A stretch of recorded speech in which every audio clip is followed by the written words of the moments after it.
A very good evening to all of you. So my name is Smriti Shah and I welcome you all for this open session on how to maximize the score with respect to essay paper. I know we've been meeting quite frequently, like on every week basis. I hope you not get bored of watching me every now and then. And even if you are, please don't let me know. Anyway, jokes apart. So see, the purpose of this session is that how we are supposed to maximize the score, right? But before I start this session, I would like to discuss a small story with you. Later, we will realize that what was the purpose behind telling you this story. So a small 2-minute anecdote. Let me share it with you. You will get the essence of it. So it so happened one evening, it was freezing cold, like it was very chilly evening. And there was a bunch of monkeys out there. Obviously, they were looking for something which can help them keeping them warm. So all of a sudden, one monkey saw a bunch of fireflies and he mistook those fireflies as fire. So he thought that if I catch hold of one firefly and I'll keep it under a dry leaf and I will keep fanning it, it will ignite fire. That is what he thought. So he catch hold of one of the firefly, he kept it below the dry leaf and he kept on fanning it very diligently, lot of hard work with lot of sincerity. He kept on doing it. Obviously, when he was putting in so much of effort, so the other monkeys also thought that maybe this is how the fire can be ignited and let us help our colleague. So all of them came together and all the entire bunch of monkeys kept on fanning the dry leaf with the hope that it will ignite fire. So they had this assumption and they thought that if we'll do it consistently on a persistent basis with lot of diligence, sincerity and hard work, it will give us the result. So automatically, after some time, there was a sparrow out here. And the sparrow, by looking at them, he said, "What are you guys up to?" So one of the monkeys said, "Listen, this is going to ignite fire."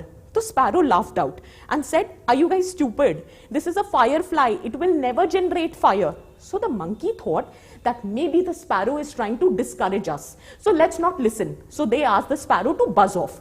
Sparrow ka kya tha? He left. Then what happened? After some time, those monkeys realized that maybe what the sparrow was saying was correct. This will not generate fire. As a result, they let go of the firefly and they came back to their cave. Do you understand what I'm trying to convey here? By the means of this story, I am telling you that no matter how hardworking you are, no matter how sincere, diligent you are in your efforts, if your efforts are not channelized in the right direction, they will not give you the desired result. Are you getting my point? You need to understand. Maths kariye na? Remember class 10th mein, if and only if, the necessary and the sufficient condition. So if you are aiming to clear this examination or you have even decided to prepare for this examination, the necessary condition is that all you guys out there, you have to be hardworking. Do you realize it's the necessary condition to clear this exam? You need to be hardworking, you have to be diligent, you have to be persistent in your efforts, you have to be sincere. But that is not the sufficient condition for your success in this examination. You need to make sure that all your efforts are channelized in the right direction. Is that clear? And this is the reason why are we standing on this platform. The purpose is to give you guidance in the right direction. We have experiences of preparing for this examination. We have experience of not clearing this examination. We have experience of failing this examination by committing certain mistakes. All we want is that you should not commit the same mistakes. I know every individual has its own journey of success. But then what we can do is, at least we can give you the direction that at least don't commit the mistakes which we have committed. You commit your own new set of mistakes, but at least don't commit the mistakes which we have already committed. And one of the important mistakes which many of us did commit during the attempts, and specifically me, was I never practiced essay. Because by God's grace, my writing style was decent enough. And I was preparing, so I thought that I don't require practicing essay writing. What I'll do directly in the examination without even realizing that how much marks are riding on this paper. Is that very clear? So on this note, I welcome you all on this session and let's begin the session. So the first and foremost thing, I know I have been saying this ample number of times, that if you want to clear this examination, you have to focus on 3 things. ethics, essay and optional. That will help you securing the call for the interview. Now, of the three, let's talk about essay today. Now, in general, last to last year, the essay marks, if we talk about, the highest has been 176. Prior to that, it was 175. This year also, it is round about 148. The overall scaling has been done. So because the one entire session was on philosophical topics, so maybe that can be the reason. But as compared to what you have scored in your GS papers, it is still a good score, right? So on an average, your target should be 140 plus if you want to nail the essay paper. Is that very clear? So this is the amount of marks which is riding on this paper. Now, the understanding goes like that how are we supposed to prepare for this paper? So just one thing. Before we start, I am very sure that aisa to hai nahi that you guys are getting bored and you thought ki chalo session dekhte hain. If you're really getting bored, go watch Netflix or any other thing, Amazon Prime or something like that. But on a serious note, if you have come for this session, I am hoping that you have come for this session because you want to know the nuances of essay writing, right? You also want to learn how to write philosophical topics. I know that is the major demand. Why am I saying this is, I'm giving you 2 minutes. Wherever you are, just take a piece of paper and a pen and highlight what exactly you are looking for from this session. You know why? Because I can take the session in any which capacity I want. But ultimately, if my session doesn't serve your purpose, it is not going to, I would not be satisfied with it.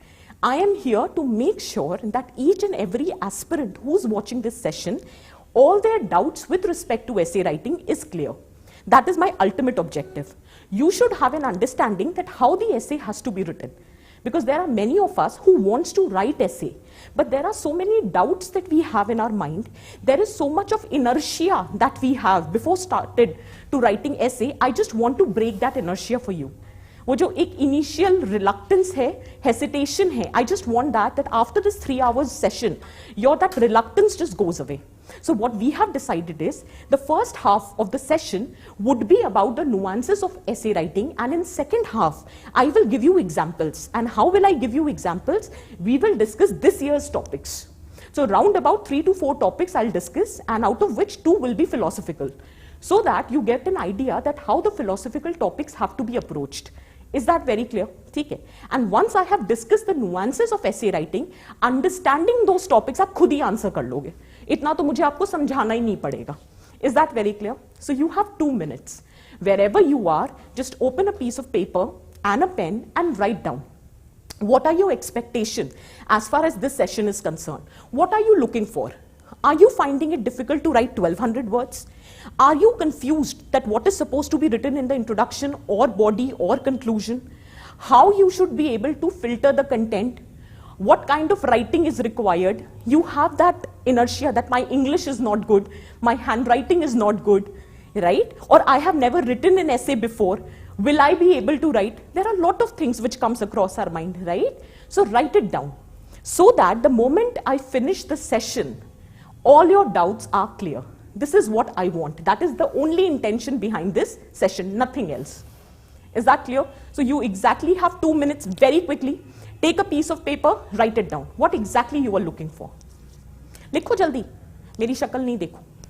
लिखो. Write it down. जल्दी से लिखो. Then we'll discuss.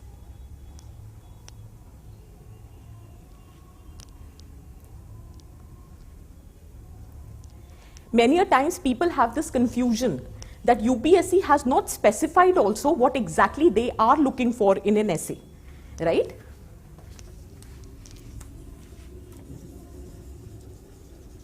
So that is not the case. UPSC has specified.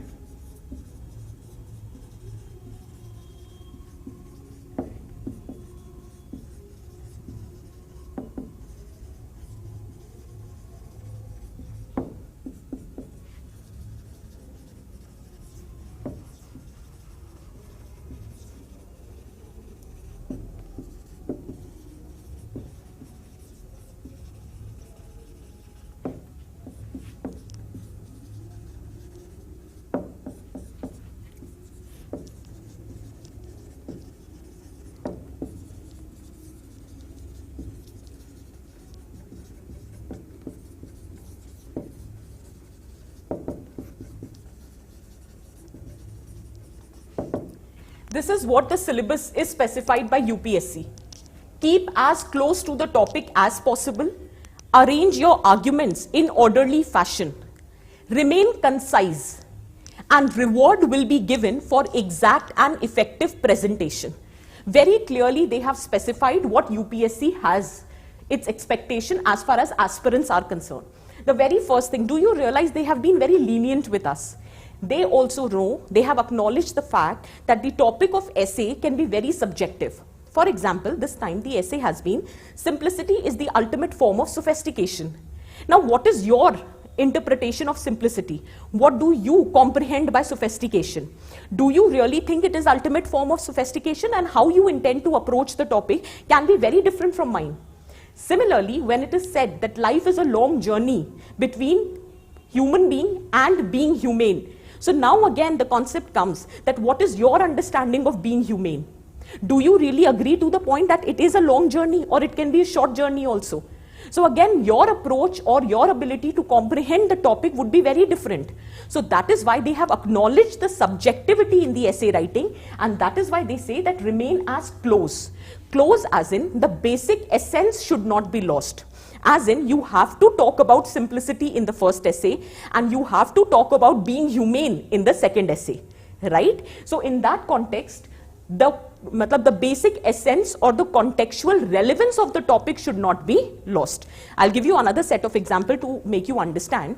There was a question which was asked, a topic by UPSC, that destiny of the nation is shaped in its classroom. General perception is that the topic is about education. But the core value here is not education. The core essence is destiny of the nation. Now, what is the destiny of the nation? What do you mean by it? What are the different sources which shapes the destiny of the nation? One of the source is classroom. And classroom is not the only source for shaping the destiny of your nation. So here the core component was not education. The core was destiny of the nation, and now how you approach the topic totally depends upon you.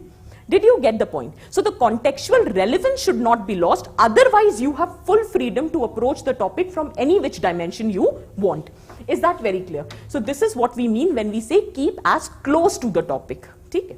Secondly, it says that you always should arrange the arguments in an order so that the communication seems to be effective.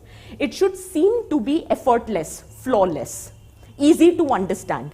कहते हैं ना, simplicity is the ultimate form of sophistication. So the most sophisticated essay will not be the one in which a lot of flowery or fancy vocabulary or jargons are used. Absolutely not. The most sophisticated essay is not one which is overloaded by facts, statistics, knowledge, but the most sophisticated essay is one which is easily understandable by the person who's reading that. Is that very clear? So the ultimate thing is your essay is simple and your arguments are organized in an orderly fashion. Is that very clear? I'll give you an example to explain this further. Let us say the topic is secularism is a myth in India. Simple, easy topic. Secularism is a myth in India. Okay. I'm just giving you an example. We started with what is Indian secularism,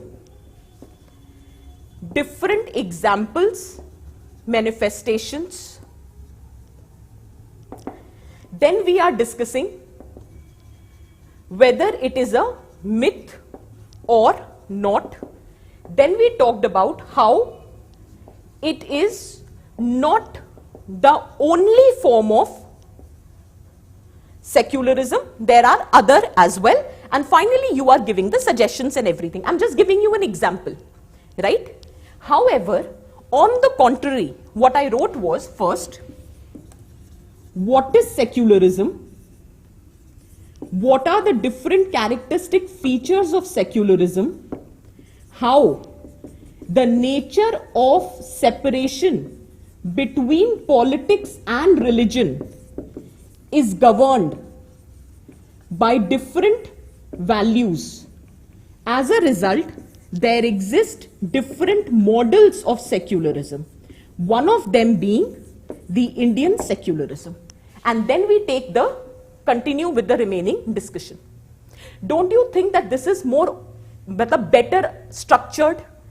Because here you were already talking about Indian secularism and all of a sudden you jump to the fact that there are different models, right? However, on the contrary, if we start with the understanding of secularism, different features, how the nature of separation between politics and religion is defined by the value system it intends to promote. And based on the value system, you have different models of secularism, one of them being Indian secularism. And then you can talk about different manifestations, whether it is a myth or not. In case it is a myth, then what needs to be done? Is that very clear? This is whatever you are writing here is absolutely not wrong. In fact, the content of both the essays are same. It's just that the structuring. So that is why it is said it should be a smooth communication.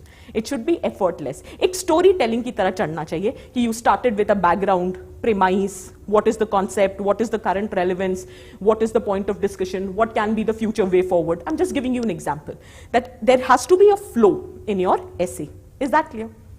Then next and most important thing. It needs to be concise. It needs to be crisp. You need to understand the most effective communication is one which is very crisp and to the point. Sometimes we have a habit of beating around the bush. कहते हैं ना कहना क्या चाह रहे हो मुद्दे पे आओ, right? So sometimes you have the habit of beating around the bush, and in that process the essence of the message gets lost. So try to keep your communication very crisp. Try to keep your presentation very crisp, and by that I mean small statements, small paragraphs. And even if you are giving examples, you need to understand that there is a purpose behind quoting examples, reports, statistics. And the purpose is that whatever argument you are putting forward, that needs to be justified. By simple सी बात है, आप और मैं कौन हैं? We are normal aspirants, right? You need to understand, we are no Amartya Sen, we are no Raghuram Rajan for that matter, that humne bola and people will believe it, right? So whatever argument you are giving, you have to justify that. Simple, right? But that justification can be done by quoting one or two examples. But nahi, we to are UPSC aspirants who have accumulated so much of information and knowledge, and jab you have acquired, it has to be showcased also. That is the biggest challenge. Sometimes less is more. All of us, we suffer from a problem that is known as infobicity, infoxication. This is our major problem.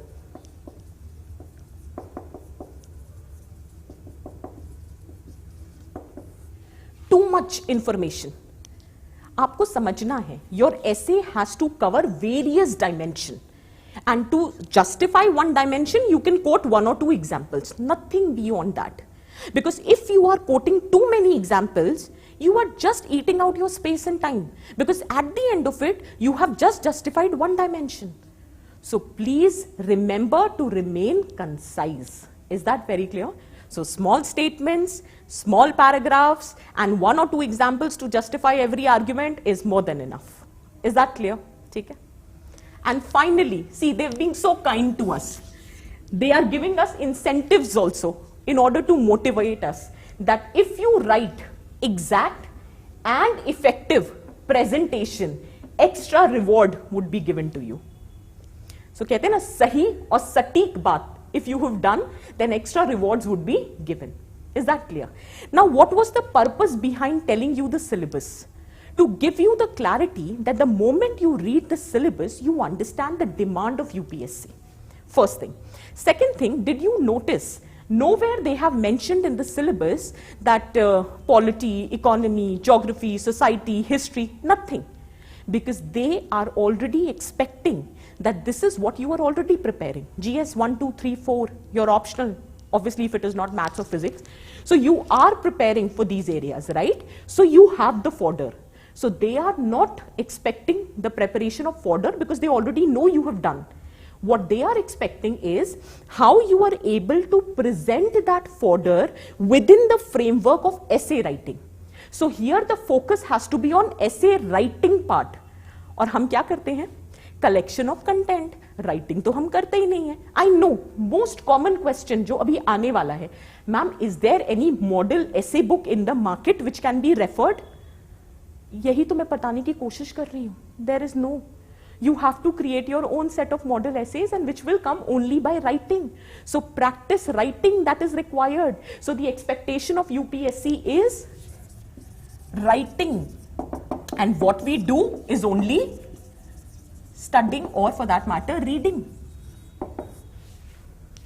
पढ़ लो ma'am. For ऐसे which books we should read? जितनी पढ़ रहे हो ना, that is more than enough. Nothing extra is required to be studied. पहले तो मैं फिर भी suggest करती. Now तो you have ethics paper also, and for ethics you are studying the teachings of Gandhi, Vivekanand for that matter. ठीक है? So Rabindranath Tagore, so and all the Western philosophers as well, Aristotle, Socrates. So you are studying too much. It's not required. So just relax, take a chill pill. तो आराम करो, बस केवल practice करो essay writing. That is what is required. Nothing extra is supposed to be studied. You have too much of fodder and you are not even realizing that. Is that very clear? Can we proceed? Now, there is another thing that I have to discuss with you, is the common myth with respect to essay writing. And by means of that, I will be taking up various doubts that we have.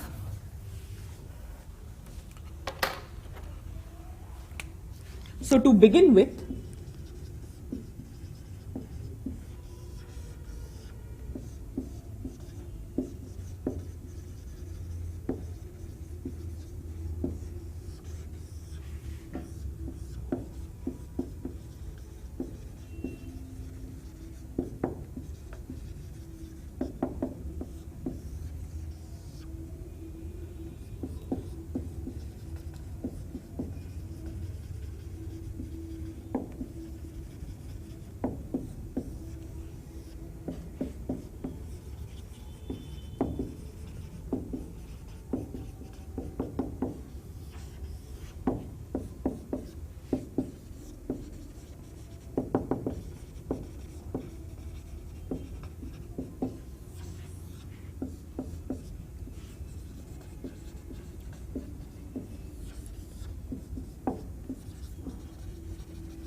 knowingly or unknowingly, the purpose of essay writing is to test you on these various parameters. Starting from, it's a test of your knowledge. It is a test of your personality traits. It is a test of your comprehension skills. To what extent you are being able to filter the content, multi-dimensionality, coherence, writing skill, and time management. Is that very clear? Okay. So now it seems that there are too many things which is getting tested, but ऐसा नहीं है. Knowingly, you are actually addressing to all these aspects. But why have I made it so explicit is that whenever you are writing your essay, you should keep these things in your subconscious mind, at least while you are practicing essay writing, so that this should come naturally to you. Right? Something which you have practiced over a certain period of time, it becomes a natural part of your personality. It becomes a natural part of your existence. अब जैसे patriarchy, इस बार का topic नहीं है. Patriarchy is something which is hidden, but the most important structure of social inequality. Right? It is not obvious, but it is there. Why? Because you've been practicing patriarchy for such a long period of time that now it has become a very natural part of our existence that we don't even realize we are practicing patriarchy. Is that very clear? Okay? So that is why I'm saying that this is the purpose of your essay writing, and you should have this in your subconscious mind. Now, using this, I will be clearing your doubts. The first and common doubt is how to choose the topic. Right? You need to understand the only purpose or the only criteria behind choosing the topic is knowledge. So if you have the content, please choose the topic, otherwise not. Because ultimately essay is a test of your knowledge. So if you don't have the content, please do not choose the topic. That's for sure. वो बात अलग है, if you don't have a choice only, then you have to go with one of the topics. But in case you have a choice, that the only criteria, because why am I saying this? आप भी सोच रहे होगे that obviously we choose the topic on the basis of a content. Absolutely not. I'll tell you a normal tendency. Oh, this is the topic. I remember a quote related to this particular issue. I will choose this topic. Arey, with respect to this, I have prepared an anecdote. I will choose this topic. Arey, this topic is very cliche. The world is writing on this. For example, women, poverty, health, education. What is the need to write? I will choose some topic on which no one will write. It will be out of box. You will be out of list. So you need to understand that you have to write the essay with respect to the topic where you have sufficient content. Is that clear? And what do you mean by content? Let me tell you.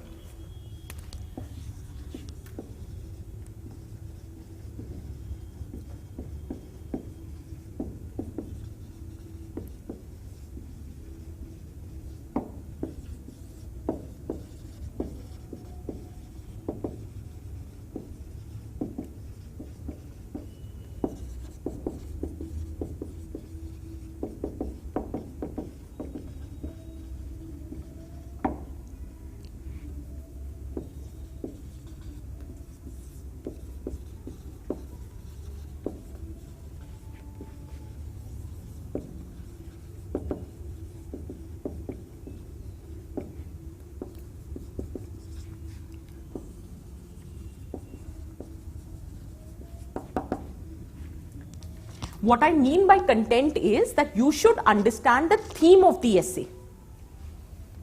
It is not about the particular term or the word in the essay.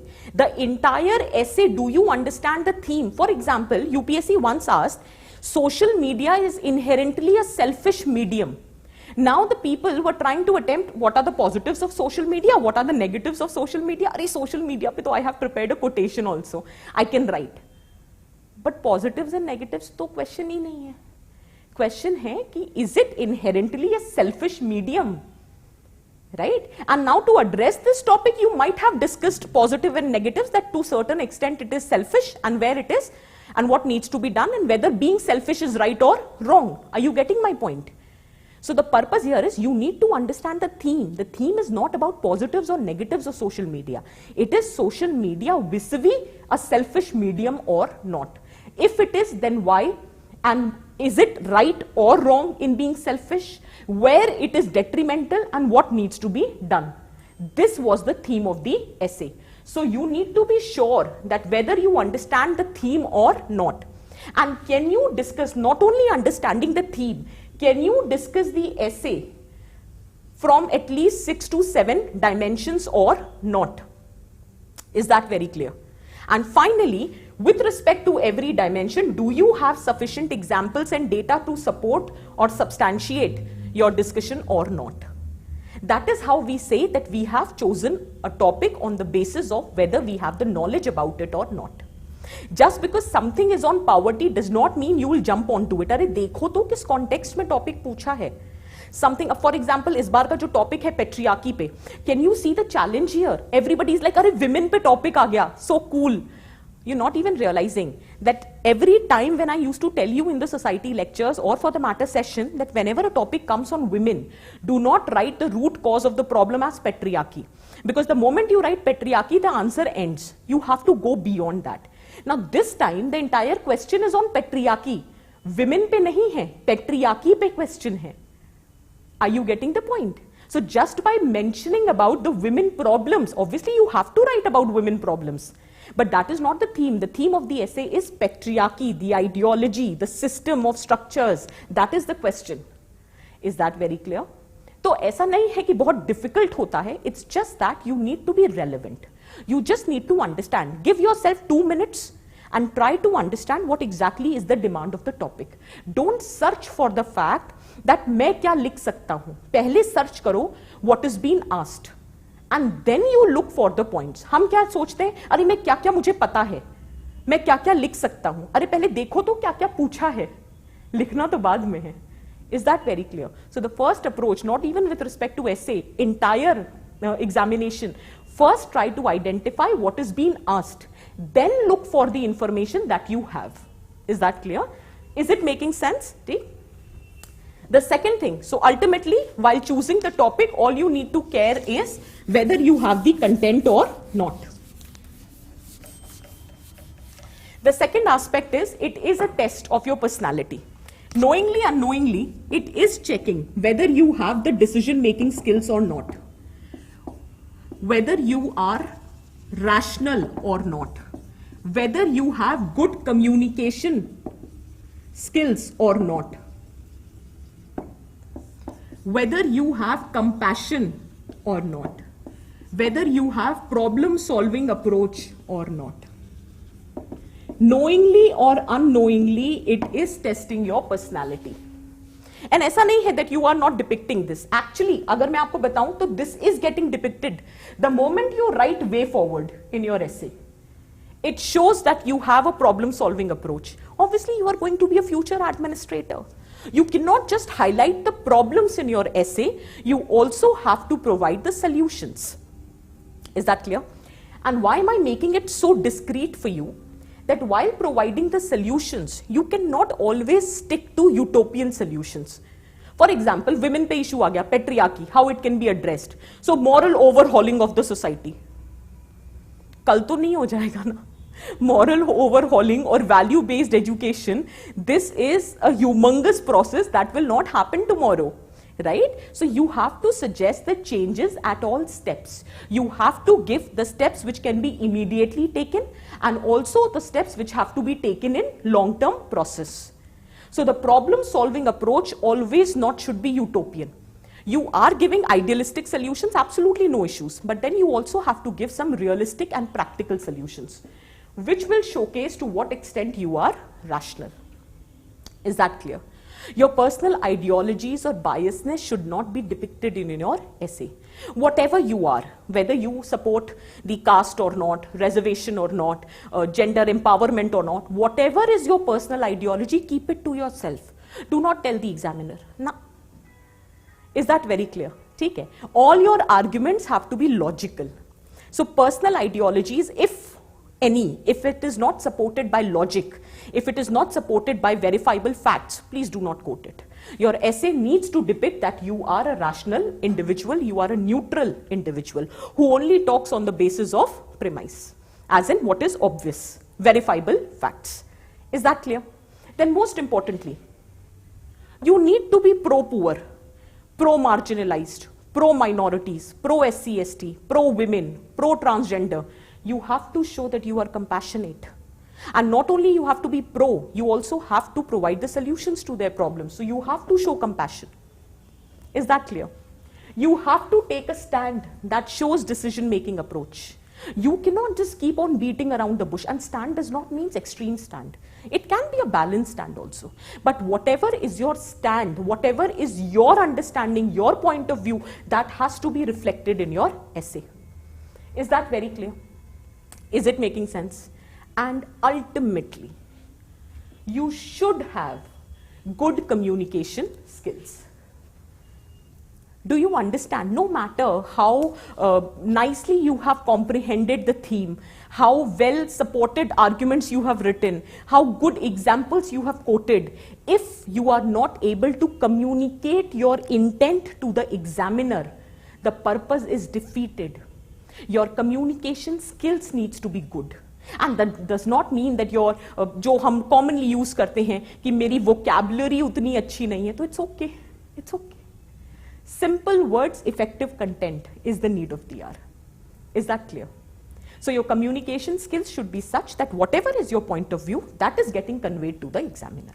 You are successfully able to persuade the examiner with respect to your point of view, and your job is done.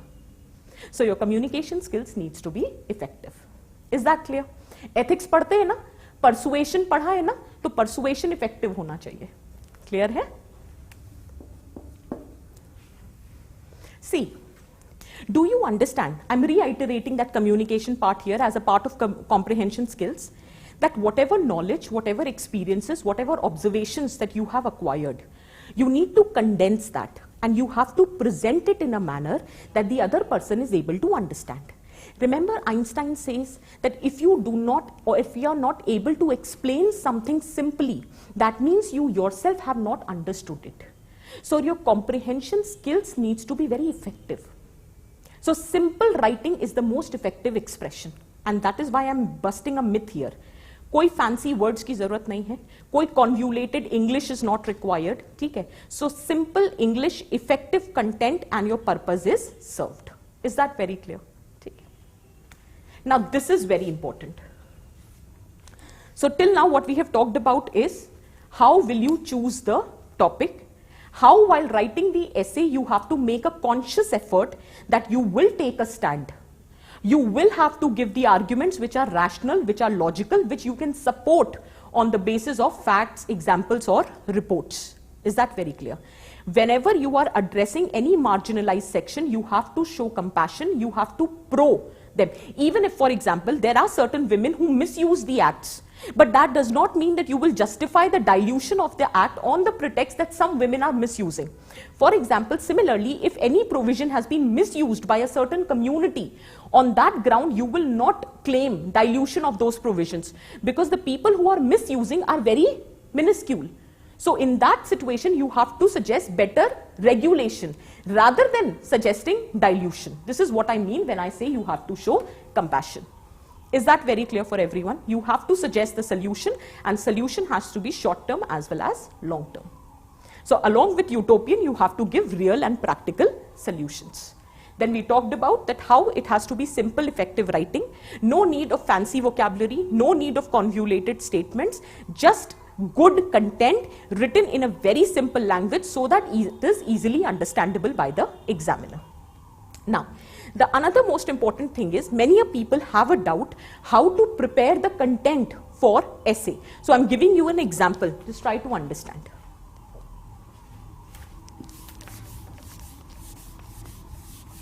Let us say, is everybody aware of the fact that there is a topic in your GS paper 2 that is social justice?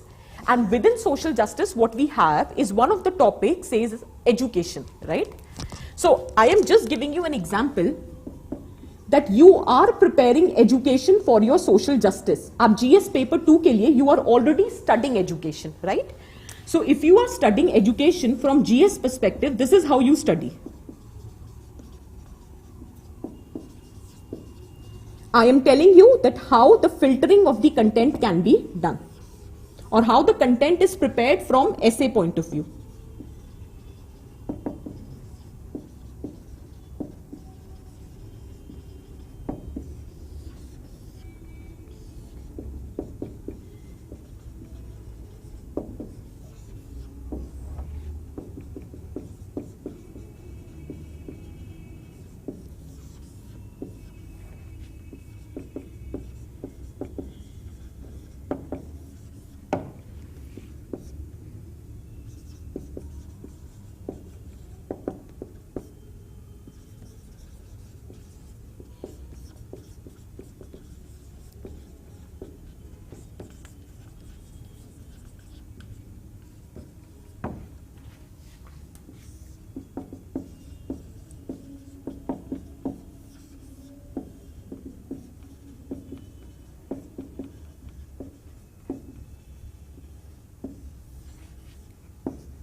Now, this is generally you are preparing your essay topic from GS point of view. GS paper, social paper, as in social justice paper 2.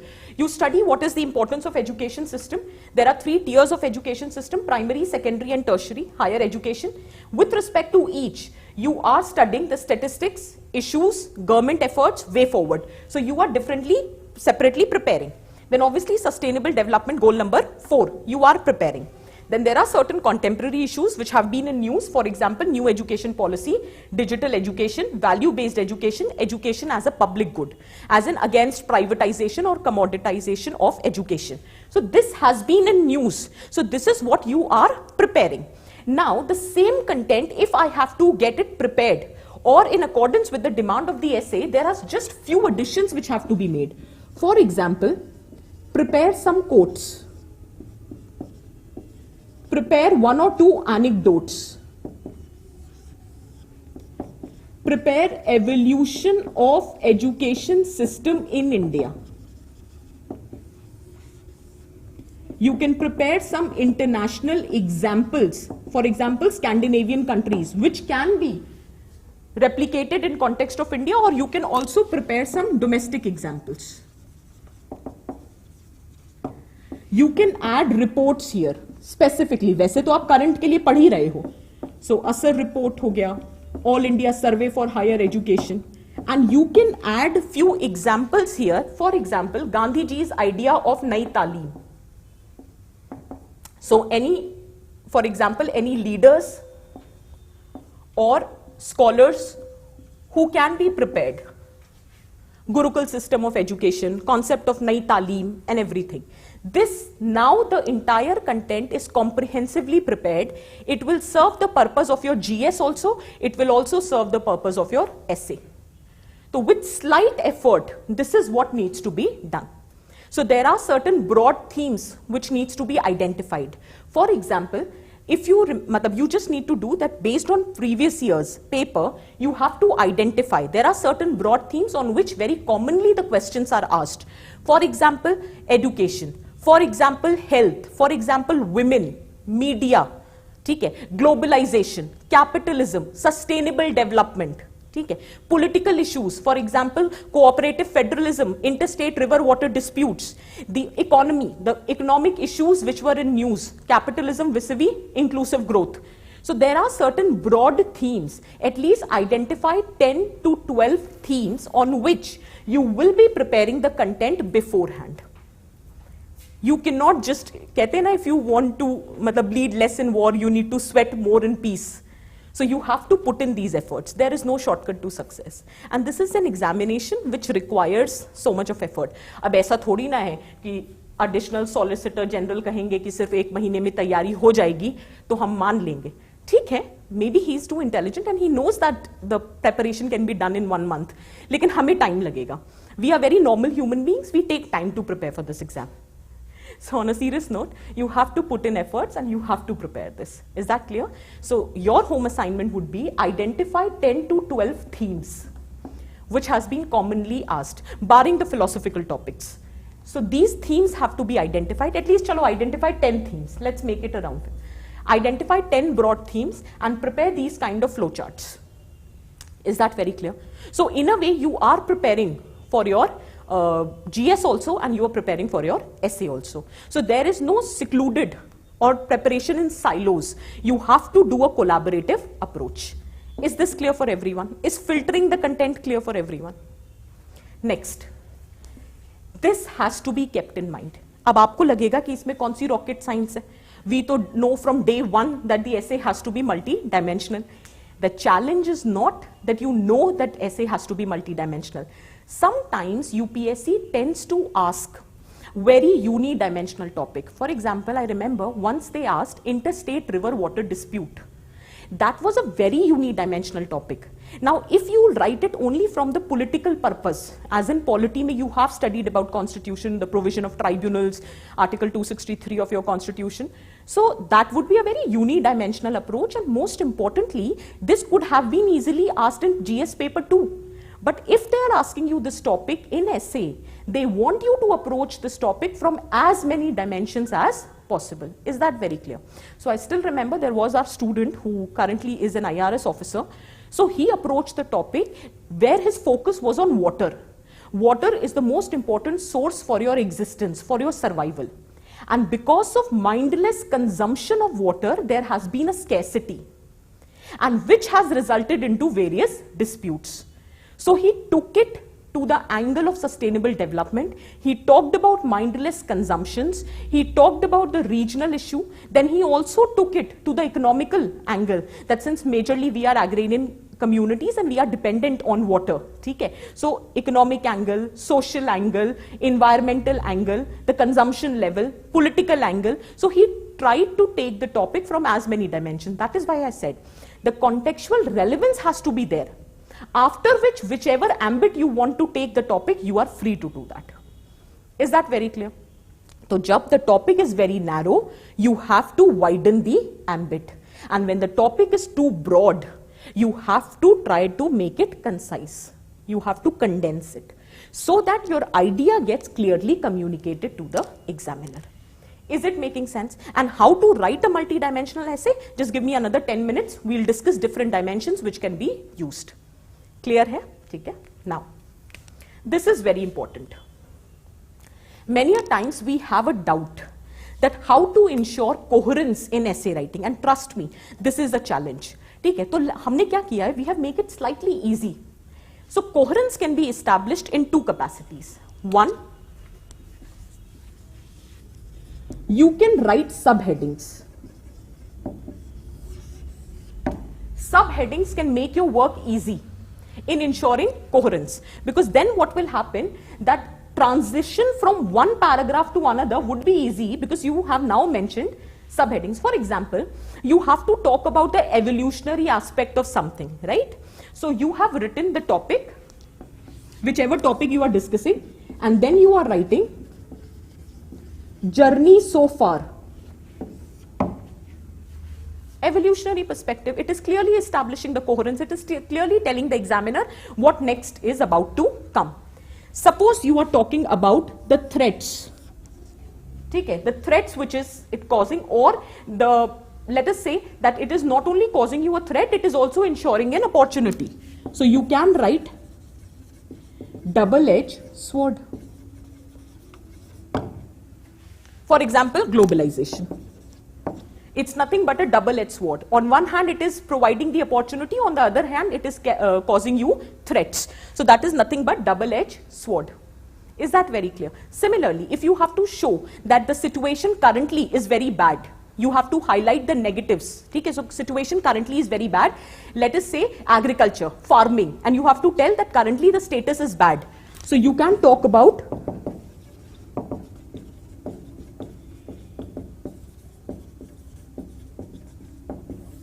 dismal state of affairs. Is that very clear? And now let us say that you have to suggest the opportunity that not only the status is bad, still there is some opportunity, there is some positive prospects which are still there. So you can write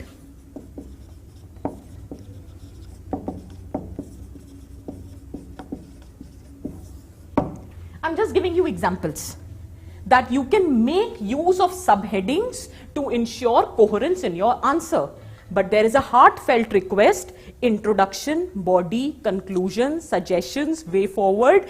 This is not the subheading. उससे तो अच्छा मत ही देना. But ये way forward, conclusion, suggestion, introduction, these are not the subheadings, right? So write something which is effective. ठीक है? Is this making sense? And you can prepare beforehand. At least 8 to 10 subheadings can be prepared. And it is very easy. And I'll give you an easy way out. आप इतना दिमाग भी क्यों लगा रहे हो कि क्या subheadings लिखें? You know that on Vision's platform there is a resource tab, and on every year, which whosoever is the topper, we upload their scripts. Go read those scripts, and you will understand how different approaches can be taken to essay writing. Is that clear? Not only with respect to essay, with respect to every other paper. You can refer topper script, and trust me, you will get more ideas. अच्छा ऐसे भी लिख सकते थे, oh ये भी कर सकते थे. This is how it works. But disclaimer: do not try to imitate them, because they have their own share of strengths and weaknesses. You can be inspired from their writing, but don't try to imitate or copy them. Please do not do that. Is that very clear? Okay?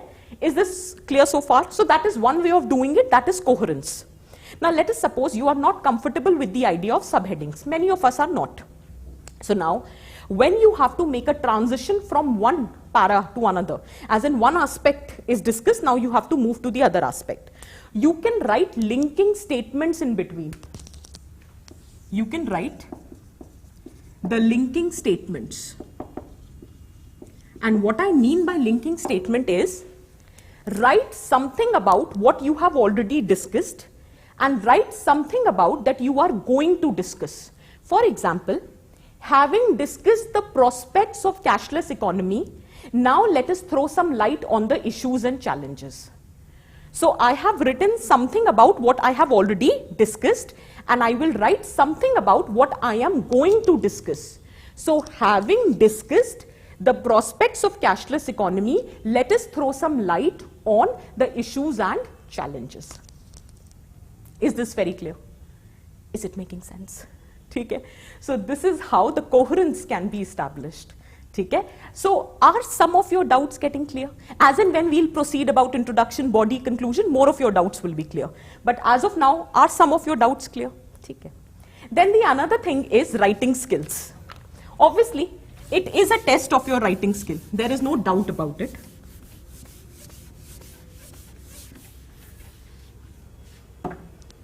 There are few things which have to be kept in mind. Let us suppose this is the sheet. First and foremost,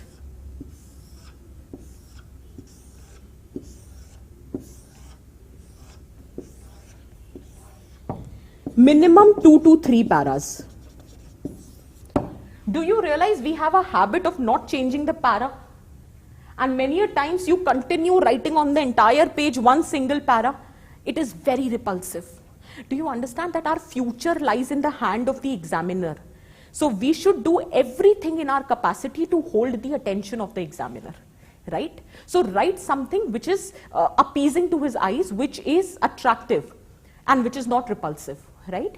So do not write very long paras. Your attention gets snapped. So it is always advisable that at least 2 paras or maximum 3, क्योंकि इतना scope नहीं होता है. So 2 to 3 paras should be written on every page. ठीक है? It can be minimum 2, maximum 3.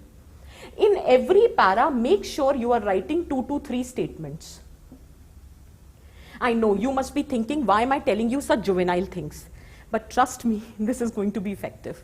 But when I say 2 to 3 statements, it means I expect you to write smaller statements. See, many of us are not blessed with good English, right? And why do you think am I saying English? As in, because I am addressing to the crowd who has taken the medium of examination in English language. It goes with everyone, even if you have chosen Hindi. So your Hindi should be strong, right? So on the similar lines, we are all not blessed with very good English. We have a tendency of making grammatical errors. So if you write small statements, the probability of making grammatical errors is less. लेकिन full stop तो जी हम लगाते ही नहीं है, उस पर तुम्हारे tax लगता है. हम नहीं करते कॉमा डाल के however, forever, whenever, hence, since, सब एक ही स्टेटमेंट. फुल स्टॉप आता ही नहीं है. Entire paragraph has ended and we have not put a full stop. That should not be the case. Again, the attention gets snapped. So please make use of small statements. The conversation, the communication would be more effective. Is that very clear for everyone? ठीक है. The next thing is that you should make efforts to highlight important things that you have written so as to draw the attention of the examiner. There are different ways of highlighting. You can underline. You can make the boxing, as in you can make inboxing कर सकते हो, या you can make the boxes. You can also make use of diagrams, flow charts, map. I'll explain. यहाँ पे एक star है. I'll discuss this in detail. ठीक है? So there are different ways in which you can make your presentation effective. Either you can make use of underlining of the important terms, but underlining does not mean this. This is not known as underlining. It is a distraction. Maximum 4 to 5 words on one single side needs to be underlined. ठीक है? Or you can make box in order to draw the attention of the examiner. You can also make use of bold letters in order to, otherwise if you're writing caps lock mein and matlab as in you're writing in cursive and then you suddenly make use of bold writing, so it draws the attention of the person who's reading. Is that very clear? So this is one nuances about writing skill. I'll come to this part in another 5 minutes, just wait. Another thing is short forms are a big no. Writing government like this or without or using these kind of big no. Absolutely not. You are going to be a future administrator, the presentation needs to be formal. Is that very clear? ठीक है. However, let us say there's some scheme or something which obviously is occupying too many words and you have to write it twice or thrice. So in the beginning, once you write the full form, that is, let us say Pradhan Mantri Jan Arogya Yojana, and in bracket you write Pradhan Mantri Jan Arogya Yojana. So next time when you are using, you can make use of it. So this can be done, right? But using such kind of short forms, absolutely a big no. Is that clear? Okay. Now let us come down to diagrams, flowcharts or map. See, I'll show you the script. The topper themselves have made use of it. But you need, I'm putting a disclaimer because the moment the faculty says that nahi, aap ye kar sakte ho, so everybody start doing it without even thinking about it, right? So you need to understand the purpose of diagram, flowchart, for that matter, pie chart or a map. First is to break the monotony.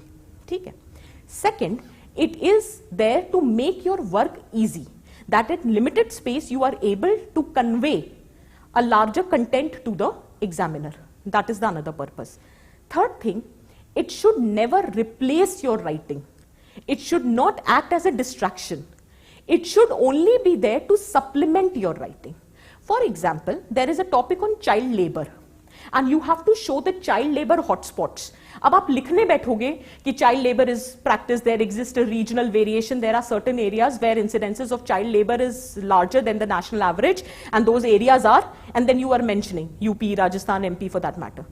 However, in place of this, you have created, where should I show, a small box in which you have made the map of India, and in this India's map, you have identified those hotspots.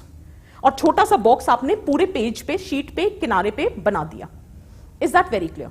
So that is not replacing your content. That is not acting as a distractor. It is just helping you provide more argument in a limited space. Similarly, the flowchart or a diagram can be used, but maximum one map, one flowchart, one diagram, not beyond that. ऐसा नहीं लगना चाहिए कि geography का, society का, history का paper लिख रहे हो, ऐसे लगना चाहिए, which is multi-dimensional. Right? So maximum one map, one diagram, one flowchart, not beyond that. So it should not replace your writing part, it should supplement your writing part. Is this very clear? Okay. Finally, with respect to writing skill, a piece of advice: write and prepare. That's my personal experience. The more you write, your speed increases. The more you write, your handwriting improves. The more you write, your spellings improves. Is that very clear? So it's just a request. The more you write and practice, it will be very effective. Is that clear? Okay. Finally, time management. See, I could have said that you have to write 2 essays. There is, you have 180 minutes, 90 minutes each, how it needs to be divided. I know many of you would be looking for that kind of explanation. So I'll give you a very mechanical explanation to it, because that is something I don't exactly believe in. Since you have to write 2 essays, you have 90 minutes. Ideally, we say that 5 minutes for topic selection, 20 minutes for brainstorming, 60 minutes for the writing part, and 5 minutes for revision. This is a general understanding. But trust me, this cannot be mechanically implemented because each one of you has a different speed of writing. Each one of you have a different capacity for brainstorming. Maybe the topic that you got, you have already prepared for it. So you don't require 20 minutes of brainstorming. Similarly, maybe the topic selection this time was challenging. You had 2 options and you were not able to decide which topic to choose. So you took more than 5 minutes, right? So this is very mechanical approach. That is why we say whenever you are practicing, please practice 2 essays. और obviously अभी कहोगे एक भी नहीं लिखा, ma'am कह रही है 2 लिखो. नहीं, अभी तैयारी करते वक्त 1 लिखो, ठीक है? But whenever you are appearing for mock test, even if you have not joined any institute, तो घर पे तो पेपर लेके solve करते हो ना? Even if you are solving previous year questions also, try to solve when you are actually aware about the nuances of essay writing and you are starting to give the mock test and everything. Attempt 2 essays at a time. You will get better idea about time management. Is that very clear for everyone? Is this clear? Board clean करा दीजिए ना, ठीक है? We'll just clean the board and we'll start with what exactly you have to look for in your introduction, body and conclusion. I'm hoping so far whatever we have discussed, some of your doubts are getting clear with respect to topic selection, overall what is being looked, how the writing style has to be managed, how time management has to be ensured, ठीक है? and what exactly you have to be thorough about, how coherence has to be ensured, ये बहुत major challenge होता है. How the filtering of the content has to be done. I just hope that these few nuances about essay writing is clear. Now we will exactly be focusing on writing part, as in what needs to be done.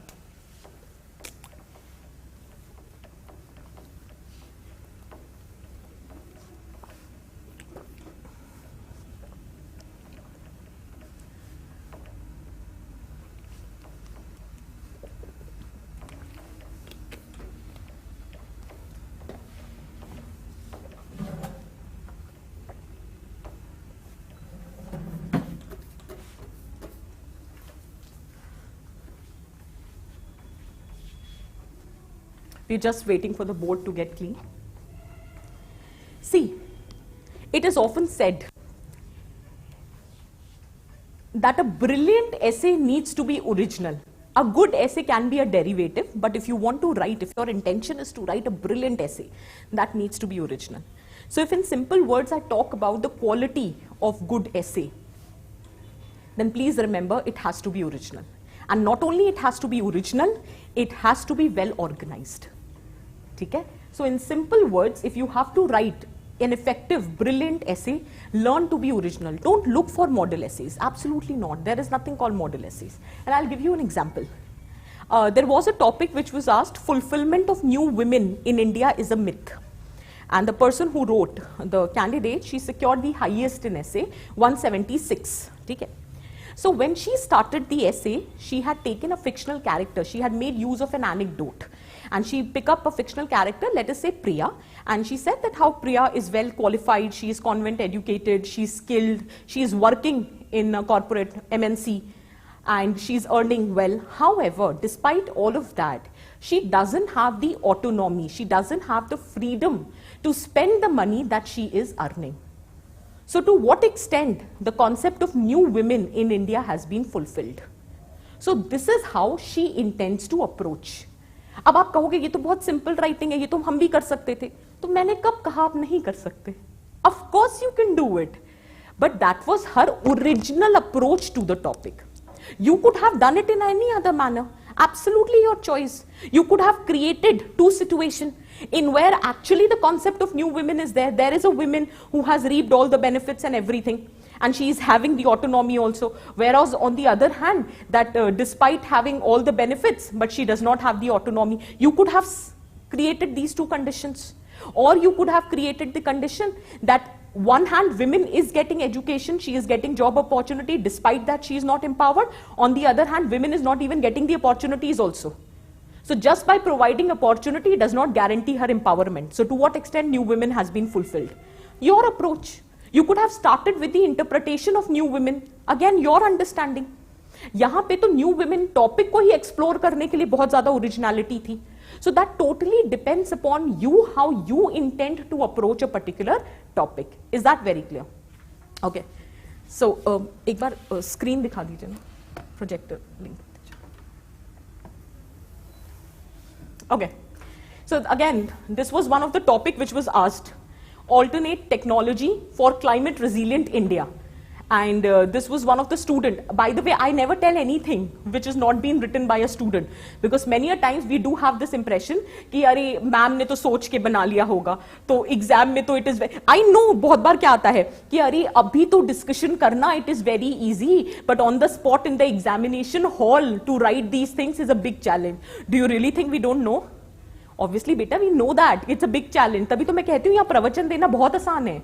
But ultimately it is test of your intellect, your hard work. So you need to do the hard work. So that is why I'm giving you only the examples of those essays which the student has written. I have not. Okay. So this was one of the candidate. He is selected now. So this is how he approached alternate technology for climate resilient India. He started as climate change is discussed from Rio to Bonn. Countries fighting among themselves and debate rage on. Temperature rises as the sun shines strong, and we lower our AC temperature thinking what went wrong. And not only the person had the flair for writing these kind of statements, or the poem for that matter, he has also explained that the above lines in essence highlight the ticking bomb challenge of climate change and how stakeholder has little consensus over it. Furthermore, the last line, it highlights how attitude is critical to challenge, and secondly, how the current technology have to pave way for alternative technology for climate resilient world in general and in India particular. Is that very clear? So this is the student one of the aspirant. But again, I gave you the example of what the topper who secured 176 has written. That was simple, and I'm giving you another. The person is also selected, but he has written slightly challenging because he had the flair for writing poems. In fact, this year's topper, Ronak, if I'm not wrong, Ronak, if you can look for the scripts of Ronak on your resource tab, go look at it. Brilliant writing. He has a flair of writing poems, and he begin all his essays with poems and he always end it, and that is his self-written poems. So you can make reference to that. I'm not asking you to become a poet all over. I'm just telling you, whatever is your strength, whatever is your originality, that has to be depicted in the essay. ऐसा तो है नहीं कि सिवाय रौनक के और किसी को मार्क्स नहीं मिले हैं, but then you should appreciate his talent that he has a flair for writing poems. So that needs to be appreciated. So go on your resource tab, link, click it for Ronak Agarwal, I think rank 18 if I'm not wrong, and he has written brilliant essays. Exactly मुझे rank याद नहीं आ रही, but Ronak Agarwal नाम check कर लेना. उनकी ऐसे की स्क्रिप्ट्स हैं हमारे पास, so आप वो देखो, so you will get an idea. Again, I'm not expecting you to become or to write such poems. I'm just telling you, whatever is your strength, play around that. You want to start with an anecdote, you want to start with a quotation, you want to start with a poem, whatsoever it is. But please don't look for model essays in the market. Absolutely not. Your original approach to the topic needs to be reflected. तभी तो justify कर पाओगे. अगर खुद की approach, हम क्यों कहते हैं we should own our preparation? Because if you own your preparation ना, you are able to explore it from different aspect. इसीलिए एक point बोलती हूँ, अगर कभी topic selection में doubt आ रहा हो, if there is any dilemma, let us say you have two topics on which you have good enough content, and now there is a dilemma which topic to choose. Please choose the topic in which you feel emotionally invested.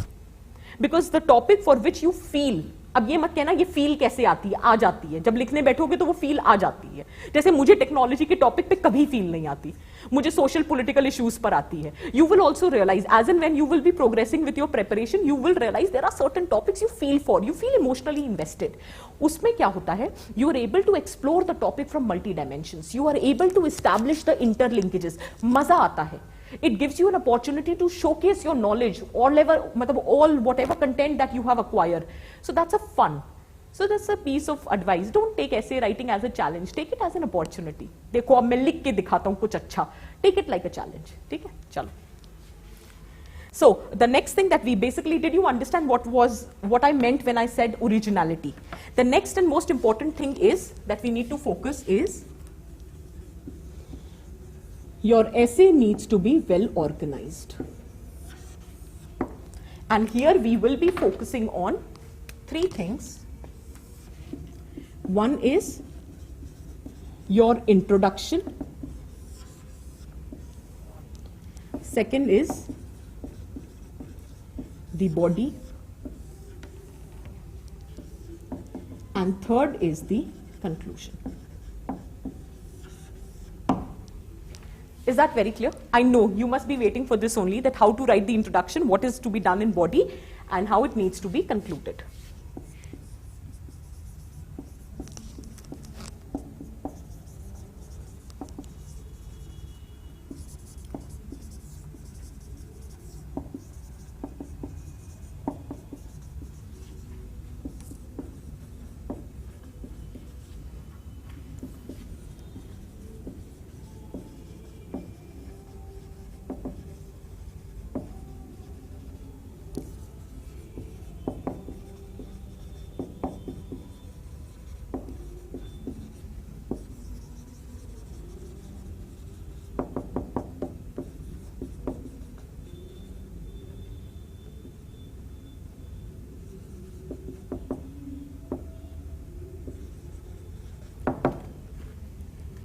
Well organized has three parts to it: introduction, body, and conclusion.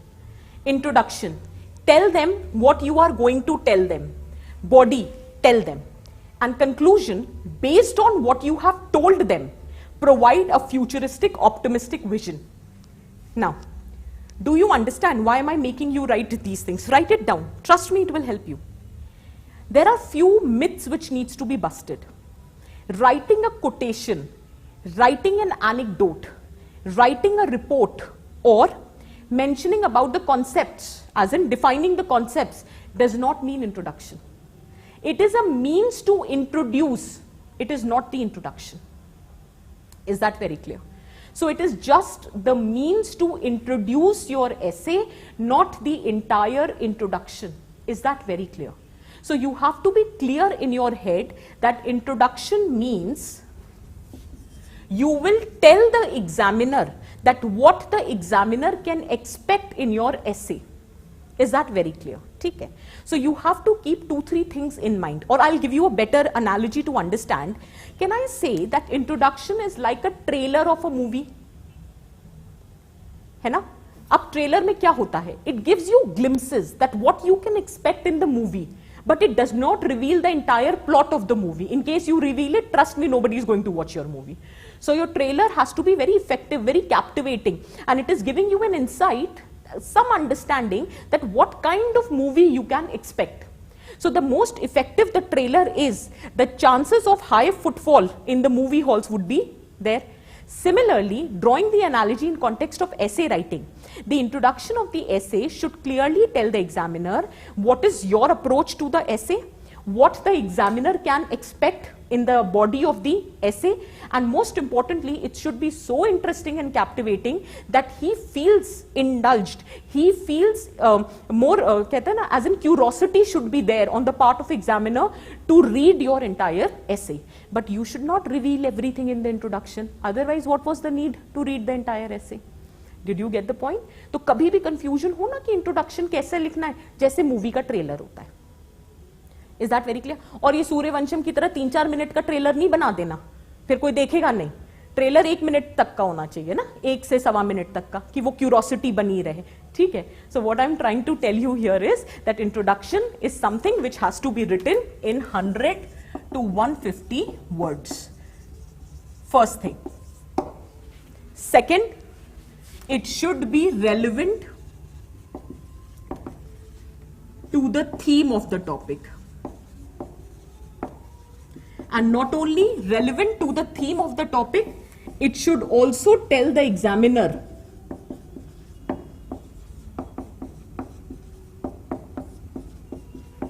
what is your approach as far as the particular topic is concerned.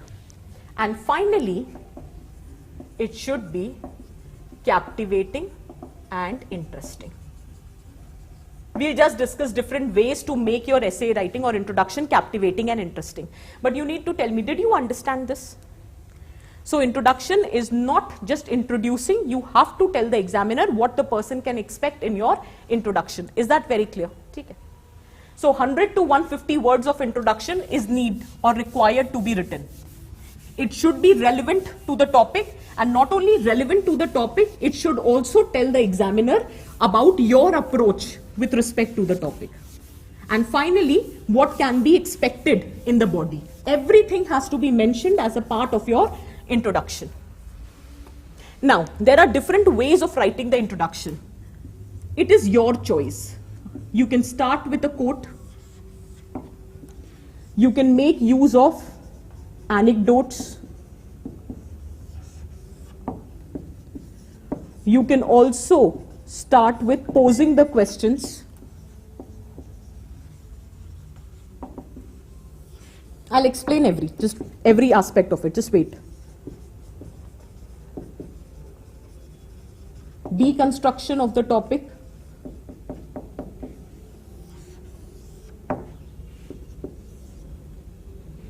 You can also start with any statistics, report, or any current news related to that particular topic. You can also make use of the premise. Premise as in the background based on which the topic might have been asked. You can also start with a paradox. You can also start with a conversation.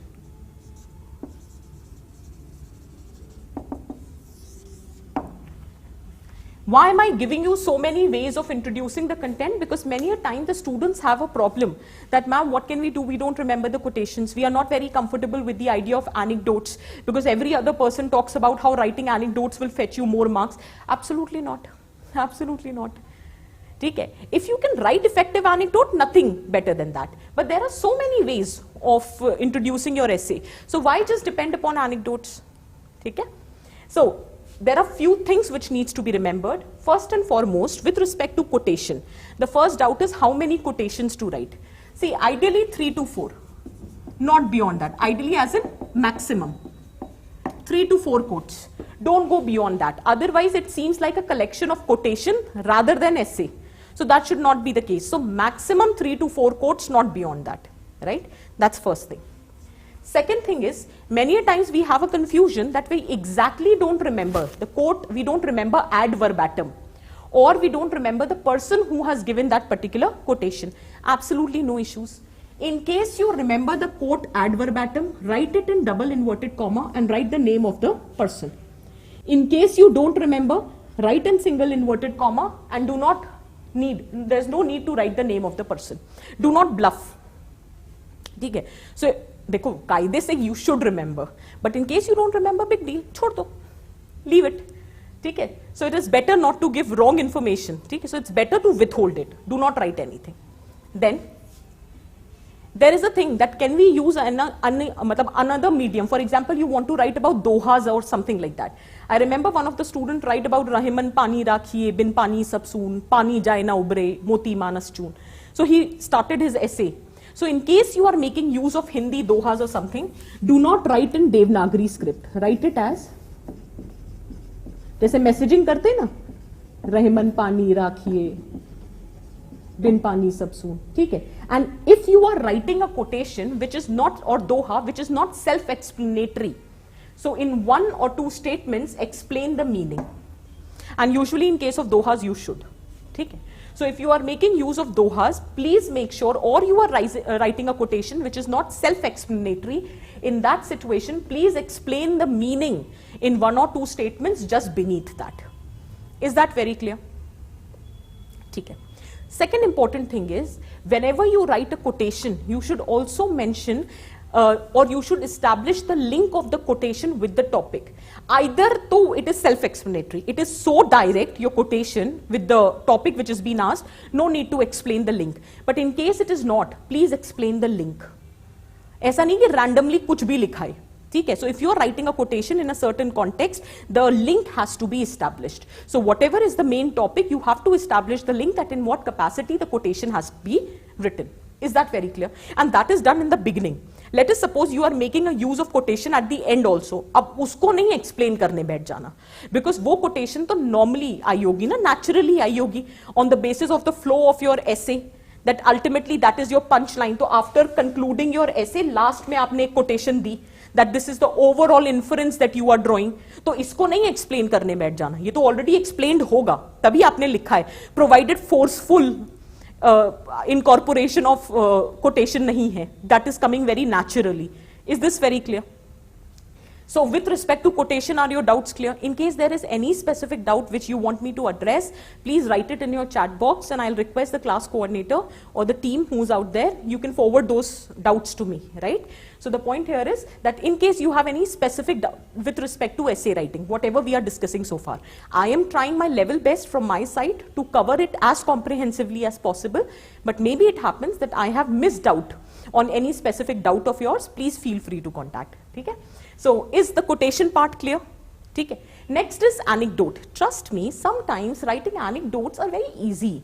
You just have to create a fictional character. For example, इस बार जो patriarchy वाला topic है, right? Or for example, that social justice vis-a-vis economic prosperity. You can always create a fictional character. कोई भी राम, श्याम, सीता, गीता, प्रिया, मीता, जिसका नाम आपको रखना है, you create that fictional character and try to create a scene. So that can be used for anecdote writing. Is that very clear? But there are 2-3 things which have to be kept in mind. that storytelling is not the purpose of essay. It is just there to introduce your essay. तो उतना ही लिखना, ठीक है? So storytelling has to be very crisp. It has to be very to the point. ये नहीं कि story ही tell कर रहे हैं.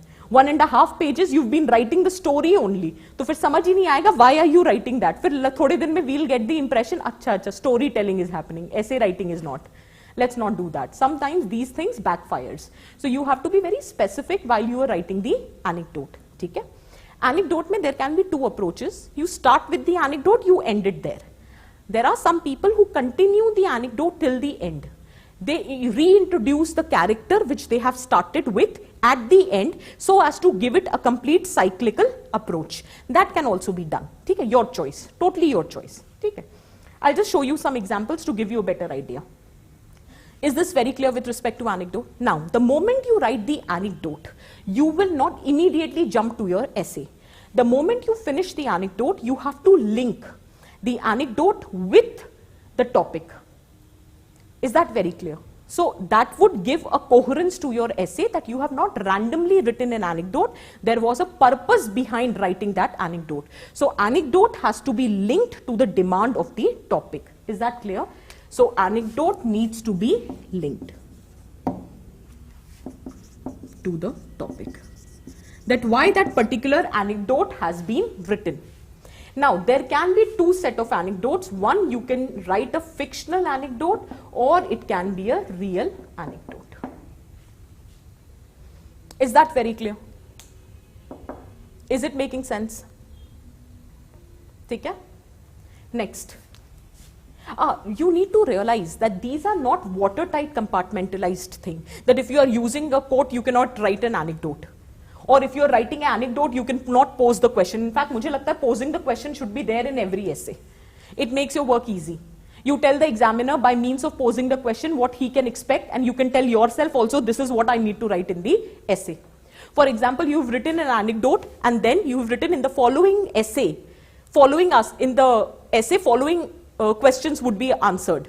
Is that clear? And then you can write 5-6 questions, and those 5-6 questions would be answered in your body as well as in your conclusion. So this is how it can be approached. So that is nothing but posing question. For example, इस बार का topic है ना कि life is a long journey between human being and being humane. You can ask the question. In the essay, we will discuss the following aspect. For example, what do you mean by being humane? ठीक है? Why it is important to develop that humane attributes. If we are not humane, then how it is going to impact the society? Why there are certain individuals who are able to become humane whereas many are not? What are the challenges that they are confronting and what needs to be done? So in the essay, we will be discussing the topic from the following aspects, and then you will be writing the answer. So that is nothing but posing the questions. Is this very clear? Okay. Next, you have deconstruction. It is the simplest part. See, I believe, this is my assumption, that deconstruction of the topic is very effective when you have to write a philosophical, the quotation-based topics. Because you have the entire statement that needs to be deconstructed. For example, what do you mean by simplicity? What do you mean by sophistication?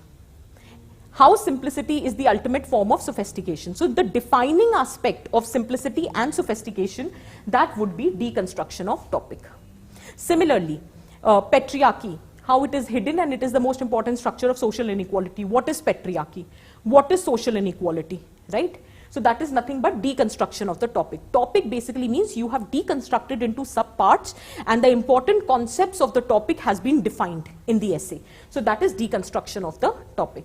Similarly, the other way of introducing, here you make use of your knowledge, as in if you have seen any current news or there has been some statistics or reports, that can be used in writing the introduction of the essay. So your statistics, your report, your data, the current news, anything which is there, it can be used to introduce your essay. Examples. Is that clear? Okay. Similarly, premise or background. Suppose there was a topic, investment in human capital is the need of the hour. Right? You can start with a premise. That India very soon is going to surpass China and emerge as the most populous nation. Not only that, we are currently in the stage of the window of opportunity offered by the maximum number of youngest population. The median age is 29. So if this is only a necessary condition, not a sufficient condition. So if this is channelized, the energy of the youth is channelized in the right direction by investing in education, health, skill development, it can contribute to economic growth of your country. Hence, investing in human capital is the need of the hour. I have started with a premise, background. Is that very clear? Okay. Similarly, there can be another way of doing it, that is paradox. Paradox or conversation. ये मैंने last में इसलिए लिखा है because this is not a very common way of doing. Mostly the aspirants, they make use of these ways. The first 6 which I have mentioned. The last 2 is generally for those candidates if you want to try something new. ठीक है. Paradox basically happens, suppose करो defense expenditure, necessity or an extravagance. इस तरह का topic आए. ठीक है. So you have to establish a paradox that on one hand we are signing multi-billion-dollar deals for Rafale jets. On the other hand, the public expenditure on social infrastructure is as less than 2%. So you are establishing the paradox. Here you are not taking a stand that defense expenditure should not be there. You are just showing the paradox. So in the context of this paradox, you will now be discussing that defense expenditure, is it a necessity or an extravagance? Obviously it is a necessity. But in the absence of investment in social infrastructure, securing your borders will not give you the desired result. So this is what the stand that you are taking. I'm just giving you an example. So establishing a paradox in the beginning does not mean that you are saying defense expenditure should not be there. You are just painting the picture that this is how on one hand you are making those defense expenditure without realizing that just by securing the border would not ensure national growth or development or cohesion. You have to create opportunity for growth within the nation also, and for that investment in social infrastructure is the need of the hour. So the balance has to be established. So paradox आप इस तरह से create करते हो, and it is not a very easy or a common way which I have seen, but this is one of the way of writing the essay or introducing the essay. And last is conversation. You can do that. In fact, one of the students did it, and that is why I mentioned. There was a topic, no, dreams which should not let India sleep. UPSC ने पूछा था.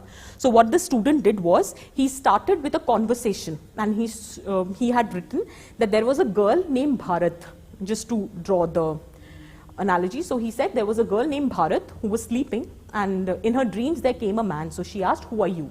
So the man said, I'm Mohandas Karamchand Gandhi. So then she asked, what do you want? So he said, I want to see India of my dreams. So then she asked, what do you mean by India of your dreams? So he said, where there is universal brotherhood, there is cooperation, there is compassion, there is economic growth, there is development, sustainable development. Okay? Basically all the areas which you need to, environmental protection. Okay? So you can write all those areas which you want to address. So then she asked, why are you not able to achieve the India of your dreams? So then he said that Indian society is marked by various or confronted with various challenges: communalism, fundamentalism, mob lynching, intolerance, inequality, all of that, corruption, red tapeism. So all the issues that you want to discuss. So then she asked that when will you achieve India of your dreams? So to which he replied, when youth like you will rise awake and stop, not till the goals are achieved.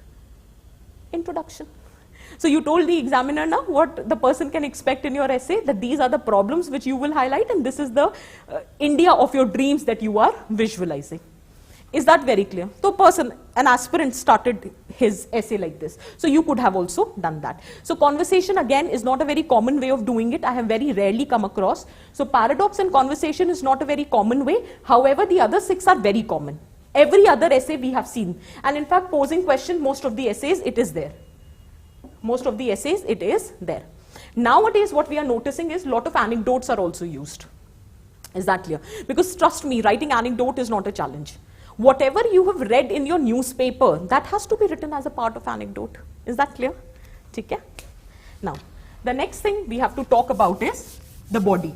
Or before that, let me just briefly talk about the conclusion and then I come back to the body.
See, as far as conclusion are concerned, there are few things which needs to be taken care of.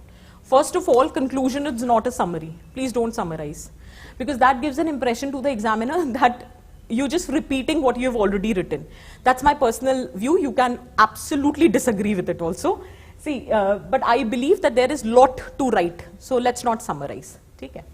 In fact, there is a difference between summarizing and drawing an inference. That based on whatever you have discussed so far, what is your ultimate observation? What is your overall inference that you have drawn? That can be done, but don't summarize it. Okay? Then do not start a fresh argument. Obviously, उससे क्या होता है? It seems as if the sense of closure is not given. I told you ना, ऐसे में क्या होता है that when you are discussing a topic from your point of view, you have to persuade the examiner with respect to your point of view. Now, if you have not given a sense of closure to the essay, then it gives an impression to the examiner that there is more to it, which you have not addressed. Please do not start a fresh argument. That's a big no. And most importantly, you have already highlighted the problems in your body. So whatever apologetic tone, whatever pessimistic tone was there, it is already there in the body. In your conclusion, that should not continue. I told you, based on whatever you have told them, provide an optimistic and a futuristic vision. So your tone should not be apologetic. Arey, India is very poor. Kya kare? Women is the most suppressed or depressed section in the society. You don't have to do that. You've already done enough of that in the body. Now you have to say that all said and done, this is what needs to be done. Come up with a solution. Yeah, you are going to be a future administrator. You tell them that, listen, I am aware of the problems. At the same time, I also have the solutions for you. I am the best candidate for the future administrator. Is that very clear? So do not have a pessimistic tone. And most importantly, conclusion does not mean you will just write one or two statements. Examiner will get an impression कि लगता है सब कुछ लिख चुके हो. Now you don't have anything to write. That is why you are concluding your essay in one or two statements. No, conclusion has to be written in 100 to 150 statements. Words. Sorry, 100 to 150 words. Now what can be done is that divide your conclusion in two parts. I have already told you what is not supposed to be done in the conclusion. Now I am telling you what is supposed to be done. Divide your conclusion in two parts, penultimate and ultimate. In penultimate conclusion, you will always write way forward. And I mean it. Many of you would be thinking, what if the essay is philosophical? Then what will you write the way forward? I'll tell you what you will write in the way forward. You will be suggesting how those values have to be inculcated. How you have to become being humane. How will I develop that characteristic of humane in an individual? How that needs to be done, how those right kind of values will be inculcated in you. So that has to be written as way forward. I'm giving you an example that even in philosophical essays also you can suggest the way forward, or you have to suggest the way forward. Okay? So that is penultimate. Should I continue karu? Some problem with the lights, I guess. May I continue karu? Okay? So penultimate mein you can talk about the way forward. And ultimate is the overall observation, overall inference. वो जो कहती है last में punchline, सबका साथ सबका विकास वाली बात है. You can give those punchlines. In fact, this government is very handy in writing these punchlines. उन्होंने मतलब बहुत अच्छे हमें punchlines दिए, and we can write that. It can be an effective conclusion, right? So ultimate conclusion means overall inference that you have drawn based on whatever you have discussed. Is that clear? So that is the ultimate stand that you will be taking. This is how the conclusion has to be written. There are different ways in which way forward can be written. Your choice. Either you want to write social, political, economic. Somehow I'm not a fan of this kind of writing. Okay? I prefer that you write it as short-term way forward and long-term way forward, or you can write as infrastructural way forward, implementational way forward, and attitudinal way forward. Is that very clear? Okay. So infrastructure means you should have the opportunity. For example, let us take about law. You should have a law. Okay. Once you have a law, you need to ensure that law is properly enforced, it is properly implemented.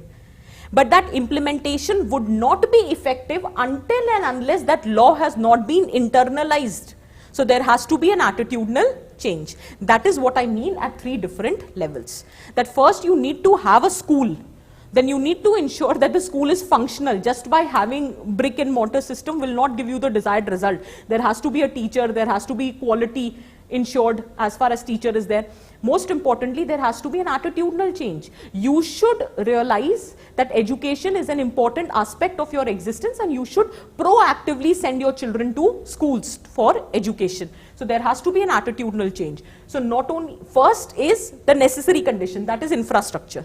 Once the infrastructure is there, you have to ensure that that infrastructure is properly applicable, it is properly implemented. And finally, the attitude, internalization. Any change which is happening, that is accepted by the society. Swachh Bharat Mission hi le lo. Infrastructural, implementational, attitudinal. Is that very clear for everyone? Okay. So are we clear with respect to conclusion? Let's very quickly look at the body.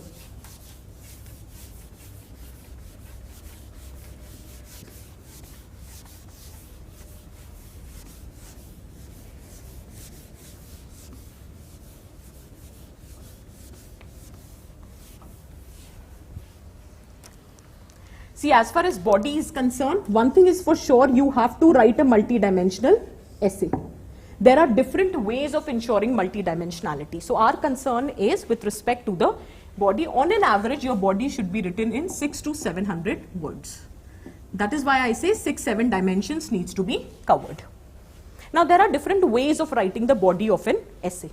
First, the most common way is the sectoral dimension, by which I mean you are taking it as social, political, economical, historical, geographical, ethical, global, environmental, whichever dimension. Depends what is the nature of the topic. So basically sectoral dimension means taking your discussion from GS paper 1 to GS paper 4. So you have historical, social, geographical as a part of GS paper 1. You have governance aspect, politico-administrative aspect, okay, international aspect as paper 2. You have economic, environmental aspect as paper 3. You have ethical aspect as GS paper 4. So you can take up the discussion from as many dimensions as possible. That is sectoral approach. There is another approach which is known as temporal approach.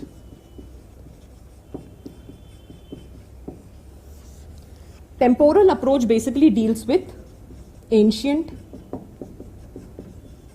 medieval, modern, post-independence,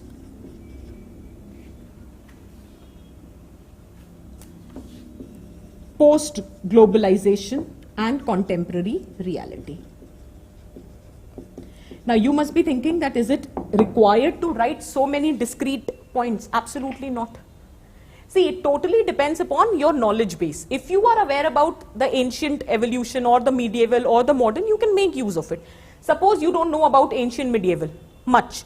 So you can write pre-British, post-British, post-independence, post-globalized. Let us say तुमको ancient medieval का कुछ भी नहीं पता है. So you can talk about the pre-independence, post-independence, post-globalized and contemporary reality. Let us suppose तुमको वो difference भी नहीं पता है.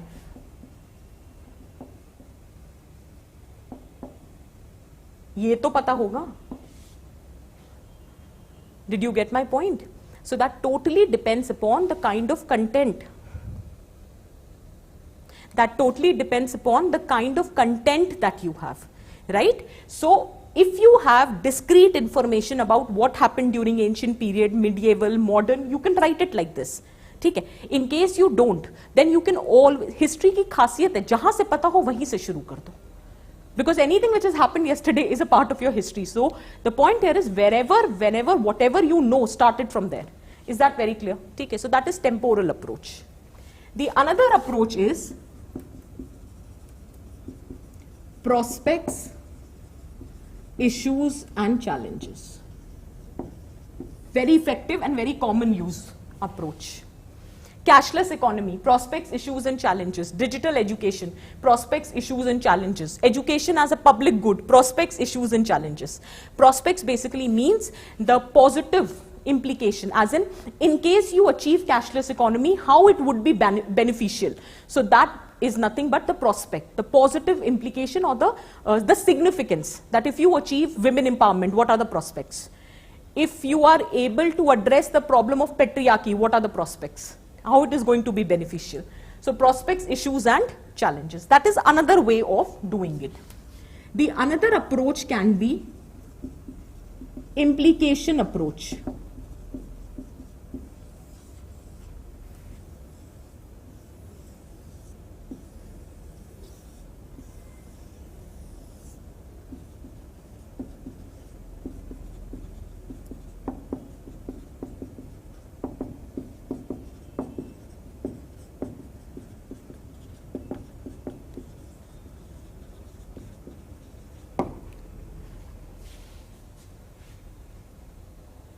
समथिंग डिपेंड करता है टॉपिक क्या है, लाइफस्टाइल डिजीजेस, ठीक है, so that needs to be address. Suppose some question you can talk about और you can take the discussion from implication approach. How can, or online education, you can talk about from the implication approach. So anything related to social justice, ठीक है, or social infrastructure, you can take it from the implication approach. Or investment in human capital, you can take it from the implication approach. So that totally depends that what is the topic and how you intend to approach the topic, that the dimensionalities will undergo a change. Is it making sense for everyone? ठीक है, clear है यहाँ तक?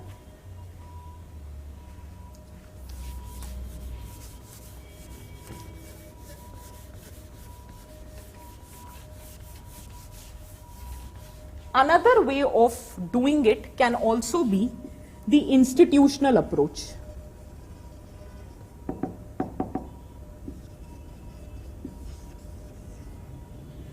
For example, family, religion, media, education, judiciary, defense, etc. These are all institutions, right? Institution is anything which is organized and which fulfills some purpose or some need of the society, that is institution. There was a topic, characteristic of an institution is shaped by its leadership. So in that situation, you should have an understanding that institutional approach can be taken. Similarly, we'll just discuss that in patriarchy's topic, you could have taken the institutional approach.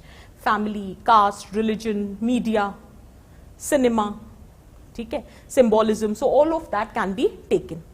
Is that clear? So what I'm trying to convey here is that there can be different approaches. Do not restrict yourself only to socio-political economic domain. That totally depends upon the nature of the question which is being asked. One thing. Having said that, they are again not watertight compartmentalized approach. That if you are using socio-political economic, that does not mean you cannot use prospects, issues and challenges. For example, what are the prospects? Social prospect, economic prospect, politico-administrative prospect. Within that I have used another means. So it is not that it is watertight compartmentalized. You can make use of two or more approaches together. That totally again depends upon how you intend to approach the particular topic. Is this making sense for everyone? Are these approaches making sense? Okay. There can be a last thing. If with regard to any social issue, you have a topic, so it can be discussed from what is the issue, or with respect to that, what are the statistics, what are the causes, what are the implications, what are the government efforts, what are the lacunas. Because way forward would be written as a part of your penultimate conclusion. So in body, you can talk about these points. After government efforts, I've written lacunas. Is that clear? In case it is not visible, after government efforts, I have written the issues, lacunas.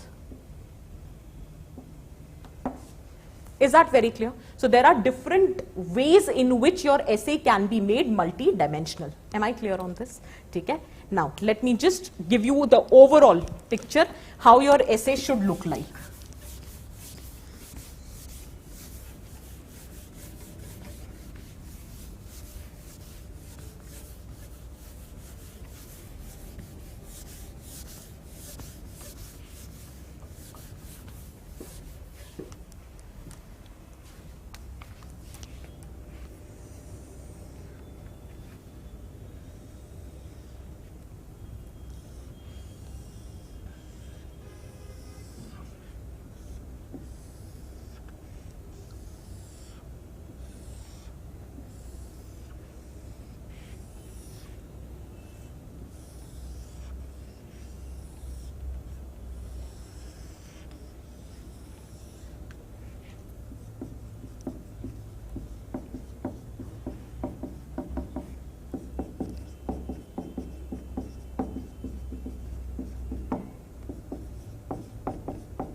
overall, this is how your essay should look like. Introduction, 100 to 150 words. There has to be a linking para where you make a smooth transition from the introduction to the body by telling the examiner what exactly they can expect. Usually in linking paras, we end up posing questions. You tell the examiner what exactly you are being addressed or you are going to address in the essay. Then you write the body, and it should be 600 to 700 words. Once you've written the body, it should have penultimate conclusion. Penultimate conclusion would be, thoda sa us taraf focus kariye. Penultimate conclusion would be 100 to 150 words. And lastly, after penultimate conclusion, I think it is not visible on the screen, I've written ultimate conclusion. ये थोड़ा सा side हो सकता है क्या? ठीक है. So after penultimate conclusion, you will end up writing the ultimate conclusion, which should be 50 words. The overall inference that you draw. रहने दीजिए. So after penultimate, I have written here ultimate. I know it is not visible, but ultimate conclusion, which would be maximum 50 words, right? So overall inference. So if you look at the essay, it looks like this. Is that very clear? Okay. Now, let me give you an example to make you understand better.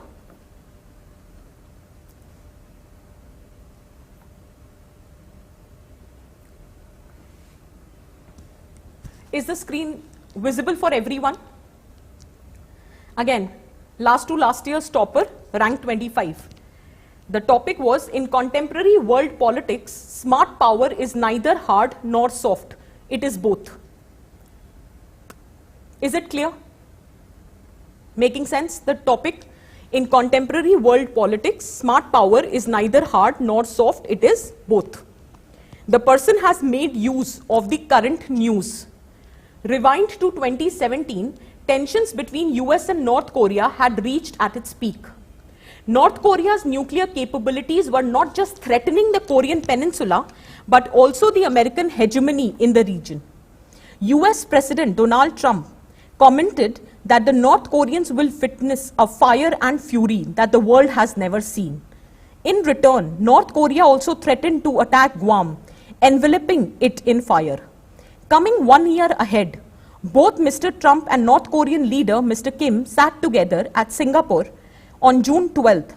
Some media persons commented that this meet as the most important summit of 21st century. North Korea agreed for disarmament while USA stopped its military exercises with South Korea. How did this happen in a matter of less than a year?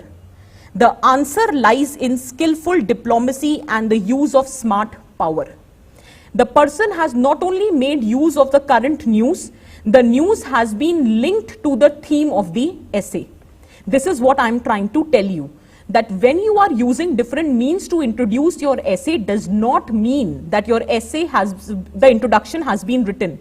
Whether you are using a current news piece or a quotation or an anecdote, it has to be linked with the theme of the essay. So answer lies in skillful diplomacy and use of smart power.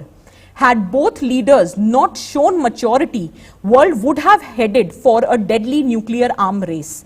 It is this smart power that matters in the current global politics. Has the person clearly, explicitly conveyed the stand that ultimately it is the smart power which matters in the current global politics? Now, the linking paragraph. What are the components of smart power? How is it different from hard power and soft power? Or is it the combination of two? I have asked the question. In this essay, we will try to find answers to all these questions through various dimensions. We will also examine why smart power has to be the combination of two. Finally, we will analyze how it can be incorporated in the contemporary global politics. Is this very clear for everyone? Is it making sense? Is it making sense for everyone how the linking para has been written? Clear hai? And while ensuring the coherence, the person has made use of the subheadings. So the hard challenge of defining the soft power and the smart power. Subheadings hai? Coherence ensure karne ke liye. Is that very clear? Just wait, I'll show you one more way of ensuring coherence. Read this paragraph just above the subheading. Having seen the definition and linkages, this is what I'm reading. Just the paragraph above this. Having seen the definitions and the linkages of hard, soft and smart power, let us examine their interrelationship in various aspects of world politics. Did you understand? Write something which you have already discussed and write something which you are going to discuss. So this becomes the linking statement. So having seen the definitions and linkages of hard, soft and smart power, let us now examine their interrelationships in various aspects of world politics. Again, the person has made use of subheadings also, smart power, beyond history and across geography. And then obviously the person has continued with the essay writing. Is that very clear for everyone? I'll give you one more example to show. Read this topic. I hope these examples are giving you some clarity. See, if you learn the art of introducing the essay, if you learn the art of understanding that what exactly is the demand of the essay, writing body is not a challenge. Trust me. सारी दिक्कत ही वहां आती है जब शुरू से ही structure खराब हो जाता है. ठीक है. Now next, innovation and entrepreneurship in India, opportunities and challenges. Is the topic clear? Innovation and entrepreneurship in India, opportunities and challenges. Now you can make use of fictional anecdote also and you can make use of real-time anecdote also. Totally your choice. Just look at it. A Dalit by birth, Kalpana Saroj, was married at the age of 12. Facing harassment from her husband, she was rescued by her father.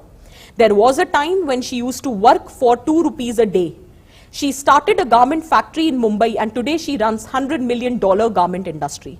A real slumdog millionaire, she was awarded Padma Shri in 2013. Anecdote over. Now see.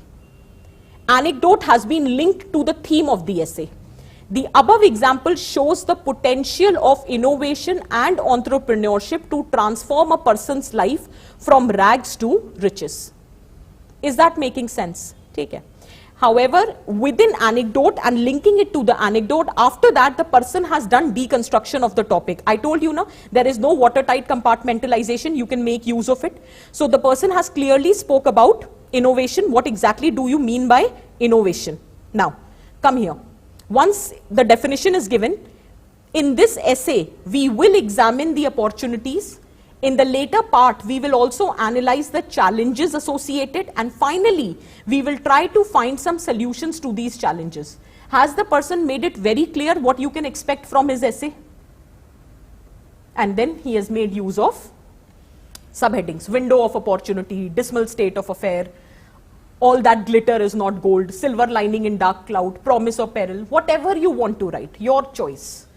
Double-edged sword, unanticipated consequences. Totally your choice, whatever subheadings you are making use of. Am I making this writing part is clear? Okay. Now, can you see how many words have been highlighted? Now see, window of opportunity. Innovation is not a new term. The person has talked about historical evolution. Very briefly talked about the Harappa aspect, then second paragraph talked about the British rule. And then he has talked about after independence. So ऐसा नहीं है that entire essay is written on evolutionary perspective. Evolutionary perspective has been just one aspect of your body. So it has to be written in a very limited capacity. One line में the person has talked about the ancient times. Then he has talked about the British period. Then he is talking about post-independence period. However, finally he has come down to the current reality. However, the opportunity is in present time is quite more than what it used to be in the past. This can be seen in terms of economic benefits of investing in this sphere. Now, economically, what are the benefits? Socially, administratively. The person has written the first word of the para as the area which the person is going to discuss in the following paragraph. So whether it is socially, whether it is administratively, whether it is economically, politically, and clearly it has been underlined to draw your attention. Environmentally, तो यहाँ पे temporal approach भी है, posing questions भी है, sectoral approach is also there. Security, global power. Now see so all aspects are discussed now. Having seen the opportunities provided by innovation and entrepreneurship, let us see the challenges. The dismal state of affair. Now, the first major challenge, Along with that, now the person has written different challenges which are existing. ठीक है? Now once the challenges have been written, obviously no need to read the entire essay, वो आप पे depend करता है. Silver lining. Silver lining, as in the prospects. And here it is clearly saying what needs to be done. Obviously we told the person that conclusion should not be written like this. Anyway. So this is your penultimate. Silver lining means what suggestions can be done, what more has to be done. So the penultimate conclusion, and the ultimate conclusion is, in the above essay, we saw the opportunities and challenges, we have also provided the solutions, and this is the ultimate inference that you draw. India is at a critical juncture where it has to promote innovation for socio-economic well-being. It is required to fulfill the ideals of preamble, equality, justice, etc. The new India will not develop without focus on these components. We need more examples like Kalpana Saroj to move India forward. I told you now, introduce the character of your anecdote at the last so as to give it a complete cycle. Did you see the difference between ultimate conclusion and the penultimate conclusion? Did you see how in the body multidimensionality was incorporated, how subheadings was used, how underlining has been done, how in the introduction clearly the person has specified that what you can expect in the essay, how anecdote is linked to the theme of the essay? Is this very clear? Is the essay writing clear for everyone? So now, having said that, do you still have any doubts with respect to essay writing? I know philosophical essays, I'm still coming to that. So barring that, do you have any specific doubt with respect to essay writing? Is there anything? You can ask me, feel free to ask. We have 2 minutes more. After that, आप board clean करवा दो ना. So we will be starting with the discussion on the topic.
Let's start. Okay. We have a doubt, ma'am, from where we can collect the content. Abhishek, you already, hi Abhishek. So Abhishek, you already have the content. Don't worry. See, you are preparing for GS paper 1, 2, 3, 4 now. You already have content. Trust me. जो भी अब मैं ऐसे discuss करूँगी, I'll prove it that you are studying, or the essay can be written on the basis of what you have already prepared for your GS paper 1, 2, and 3 and 4. What you need to do, I'll tell you where the doubt is. Exactly how can you collect the content at one place? So what you can do, identify 10 broad themes, ठीक है? And based on that themes, you prepare a flow chart. Mind maps कहते हैं ना, आप लोग mind maps ज़्यादा समझते हो, तो mind map बना लो. Make a mind map that if this theme comes, it has to be addressed from the following aspect. Now suppose करो आपने theme उठाई education. Education में you have to look for quotes. Prepare a set of 4 quotes. Prepare 2 to 3 anecdotes. You really want to understand? I'll give you a better example. Anudeep Durshetty, All India Rank 1. Go search Anudeep Durshetty essay notes. You will get an idea how to prepare the fodder. ठीक है. और रही बात collecting the content, quotation can be collected from the Google, or for that matter anecdotes can be picked up from the newspaper, the reports can be picked up from Vision IS current affairs or any institute's current affairs, so all the current news can be picked up. Whereas the topic is concerned, वो तो आप वैसे भी पढ़ रहे हो, तो आपने social justice में education, health वगैरह पढ़ा होगा, economy में capitalism वगैरह पढ़ा है, sustainable development पढ़ा है, so that has to be picked up. ठीक है. So current affair booklets can be very handy. In fact, I think essay का material also we provide. Few topics पे, few themes पे we have provided. अब I don't know whether that material is open for all or not. That you need to ask the administration. But we do provide women empowerment as a theme, or culture, tourism, globalization, media. We have provided certain material around 5 to 8 topics पे themes. The fodder has been provided. Just ask the admin team if it is there on the resource tab. ठीक है. So that can be referred. If there is any quotation to explain, how can we do that? Vijay Lakshmi, see, for example, there is a quotation, let us say, usually quotations are self-explanatory, but let us say you have picked up a doha. For example, ऐसी बानी बोलिए मन का आपा खोए औरन को शीतल करे आपहु शीतल होए. And you have written this. ठीक है. Now you cannot expect the examiner to know it, so you have to explain that whatever you say, it should be pleasing to ears. Even though you are speaking the truth, it should not be said in a very harsh manner. Satyam vachmi, priyam vachmi. Even if you're speaking truth, say it in a manner which is pleasing to your eyes. So this is how you need to explain what exactly do you mean by that quotation, or a doha for that matter. Many a times quotations are self-explanatory because they are basic English. Right? Ab they say religion is opium of masses, or religion is an instrument of deception, if you are making use of these statements.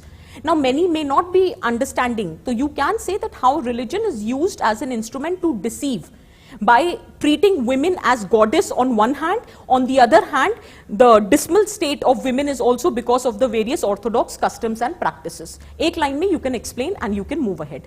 So I hope whatever we have discussed so far, everything is clear. Okay? Even if you still have a doubt, just feel free to ask. Okay? Let's very quickly start with discussion. See, my today's agenda is to discuss 2 philosophical topics with you, because I know the major issue comes down to how to approach philosophical topics. So our focus is that. Okay? I discussed the entire scenario of essay writing, the reason being that ऐसा तो है नहीं, the topics we are going to discuss which has already been asked will be repeated by UPSC. That will not happen, right? Very rarely that happens. Theme can be repeated, not the exact topic. So you should have an idea that how you are supposed to approach the essay. Now let us try to apply whatever we have studied. Enough of theory. Now let us do the practical application. So the first topic that we have is, एक बार screen दिखाइए ना. Life is a long journey between human being and being humane. ठीक है? So that is the topic that we have. Life is a long journey between human being and being humane. ठीक है? Clear है? हटा दीजिए वहां से, screen से हटा दीजिए.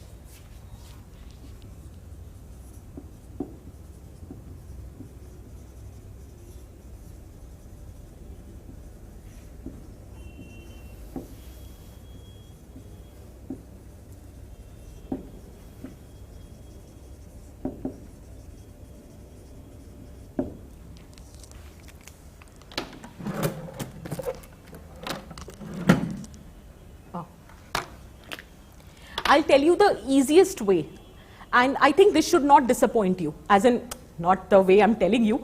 I have tried using this strategy and most of the time I'm able to answer. Okay? So I'm just helping you with that. The first thing about philosophical topics is identify the keywords.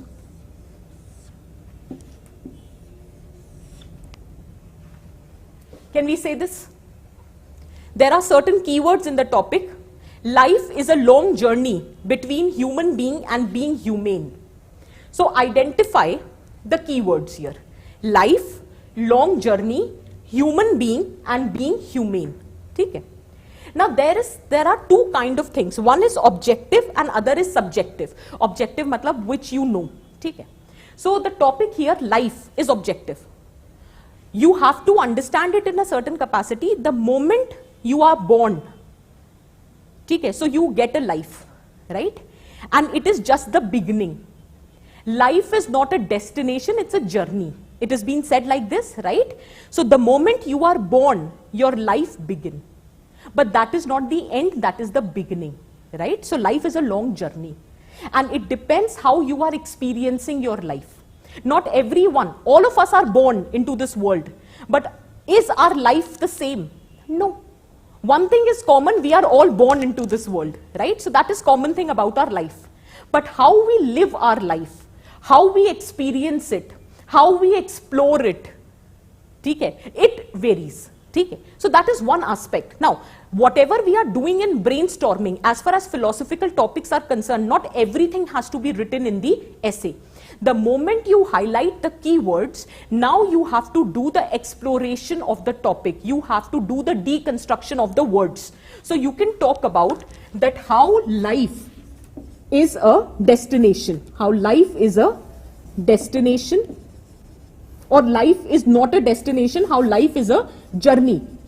You will talk about how it is just or it is different. When we are born, it is just the beginning. It depends upon how you intend to explore the topic, right? So you can take different measures in which the concept of life can be explored. But that is not the main content. As in main content pe hame focus karna hai. So this is very objective. That you have to talk about that your entire life, it is like a journey. It is not a destination, or it is not just the end to it. It is just the beginning. You are born, and that is a common factor which we all are sharing. After that, once we are born into it, it all depends upon how you are experiencing it, how you are exploring it, how you are living it. So there can be different ways in which you are addressing the concept of life. But that does not mean that it has to be written in your essay. It is just the part of brainstorming. Writing or attempting a philosophical essay, brainstorming constitutes a very important part. Is that clear? We leave long journey as of now. It is another significant aspect. We will leave it here. We will come to two important concepts which are mentioned here. One is human being and other is being humane. So first and foremost, you have to understand what do you mean by human being, how it is a biological concept. How it is a biological concept, and you are a human being by virtue of the fact that you are born into this species. So that is why you are a human being. We all are human being, but not necessarily we all are being humane. Is that very clear? Okay. So this is who you are and this is how you act. So there is a significant difference. Just by exchanging the place of the word, the meaning is getting significantly changed. Is that very clear for everyone out there? So you start with the understanding of your life. You start with the interpretation of human being. That human being is what you are. You are a human being. We all are a human being by virtue of the fact that we are born into this species. So we all are human being. But not necessarily we all are being humane. So what do you mean by being humane? Being humane is a virtue. It is how you act, you feel, you think, your behavior, your action, your attitude, everything is determined whether you are being humane or not. This is who you are. So this is a biological concept. This is the social, cultural, ethical concept. Is that very clear? It talks about morality, it talks about virtues, it talks about ethics. Is that very clear? So did you understand being humane? I'm not giving you, I'm just telling you that when you look at the philosophical topics, you have to identify the important terms there. Once you identify the terms, you have to explore the meaning of those terms. And you have to make sure that you are explaining them or exploring the meanings from as many dimensions as possible. Is that very clear? So that is one side of the story. The moment you do that, the easiest way out is now to pose questions. Trust me, it will make your work easy. The moment you see this topic, write down in the chat box what question comes to your mind. The moment you've seen the statement, screen ठीक करिए ना, पूरा topic दिखाइए. The moment you see the topic, what things comes to your mind? What questions? First thing, what do you mean by human being? What do you mean by being humane? Can this question be asked? Or can this be the question in our mind?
Screen दिखाइए पूरी.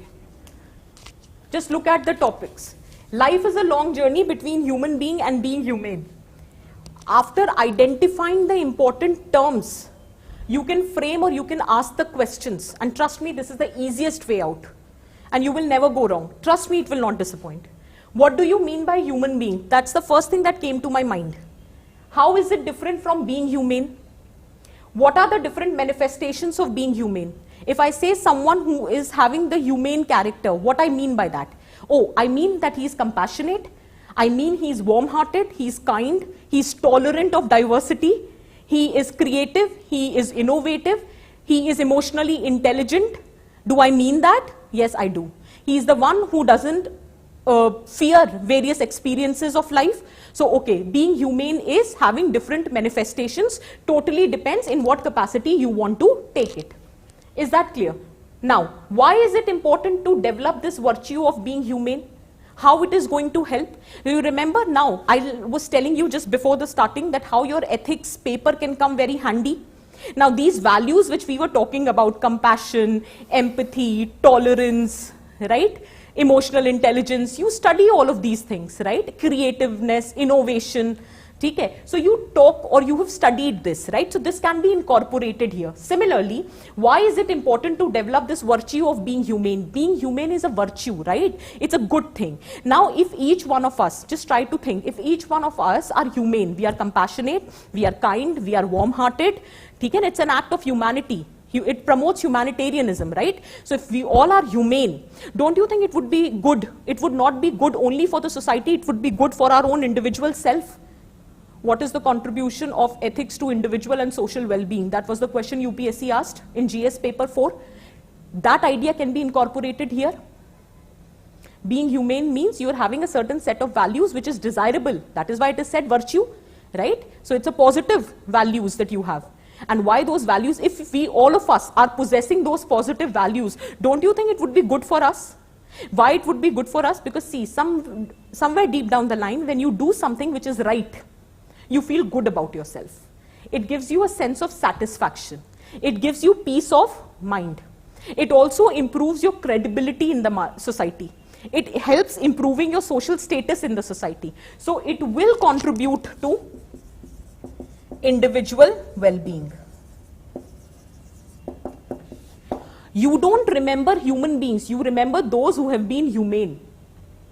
Did you get my point? You remember those who have done something good for the society, right? We all are mere existential people, we are existing by the sake of it.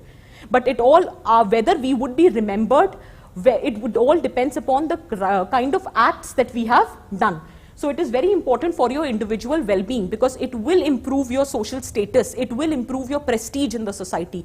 You will be termed as a man of integrity, man, woman of integrity. Okay? So that will help you in your individual well-being. It is important. Most importantly, cognitive dissonance nahi hoga. Because what you believe, you are acting accordingly. Okay, na? So that will help you in ensuring self-satisfaction. It will make you feel good about yourself. The problems of cognitive dissonance would be addressed. Use your ethics here. And not only it will ensure individual well-being, it will also ensure social well-being.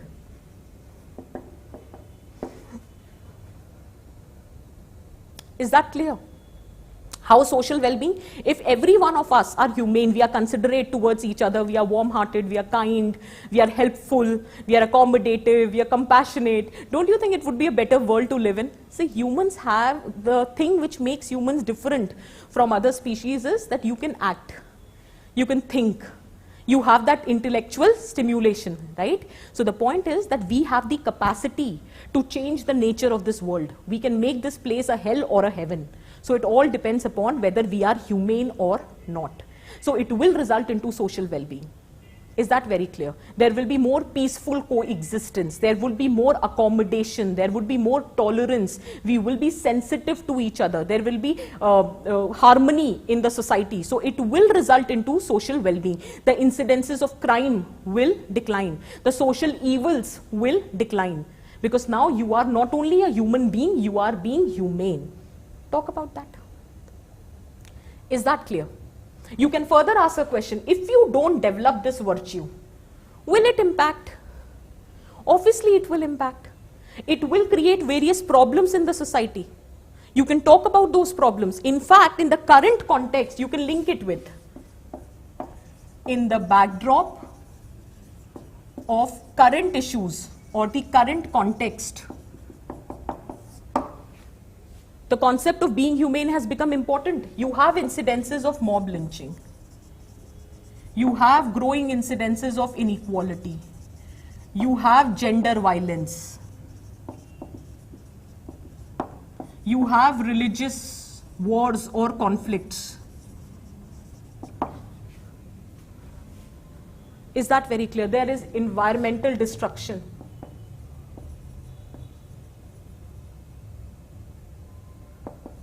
If you are being humane, you will be considerate of the environment also.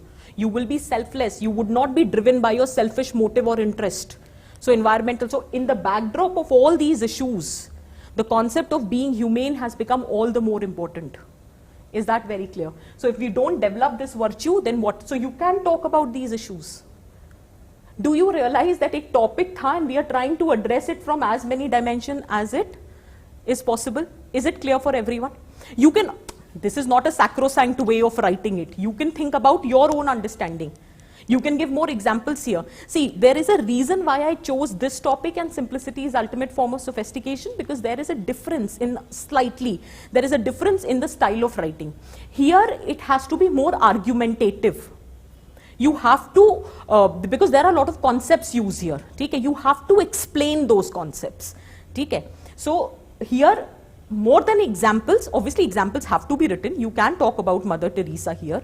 Okay? You can give the example of Ashoka. So there are a lot of examples which you can, in fact, you can make use of your international figures, or whatever you have studied in your world history or art and culture, ancient, medieval, the examples can be used here.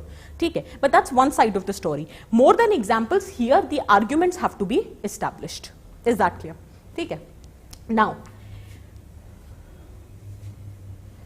how this virtue develops, as in being humane. Do you think that you can all of a sudden, one night there would be enlightenment and you will become being humane? It's a long journey. It doesn't happen overnight. No, it doesn't work like that. Okay? So the point here is that how it develops, obviously there might be certain exceptions to it, but it doesn't work like this. See, values, अब आपने पढ़ा होगा अपने ethics paper में, that values, there is a process through which the values are inculcated. Today you are just born. It is not the nature, it is the nurture which shapes your personality. All of us are born, but that does not guarantee that whether we will have that set of value system or not, whether we will be kind-hearted, we will be compassionate, we will be empathetic. ये ज़रूरी नहीं है.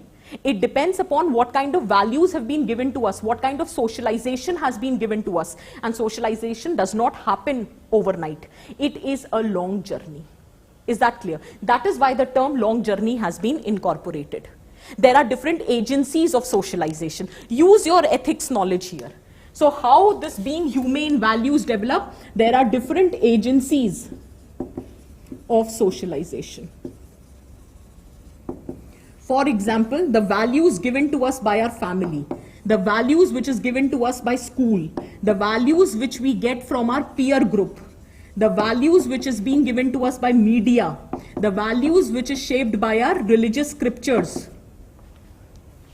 spiritual leaders.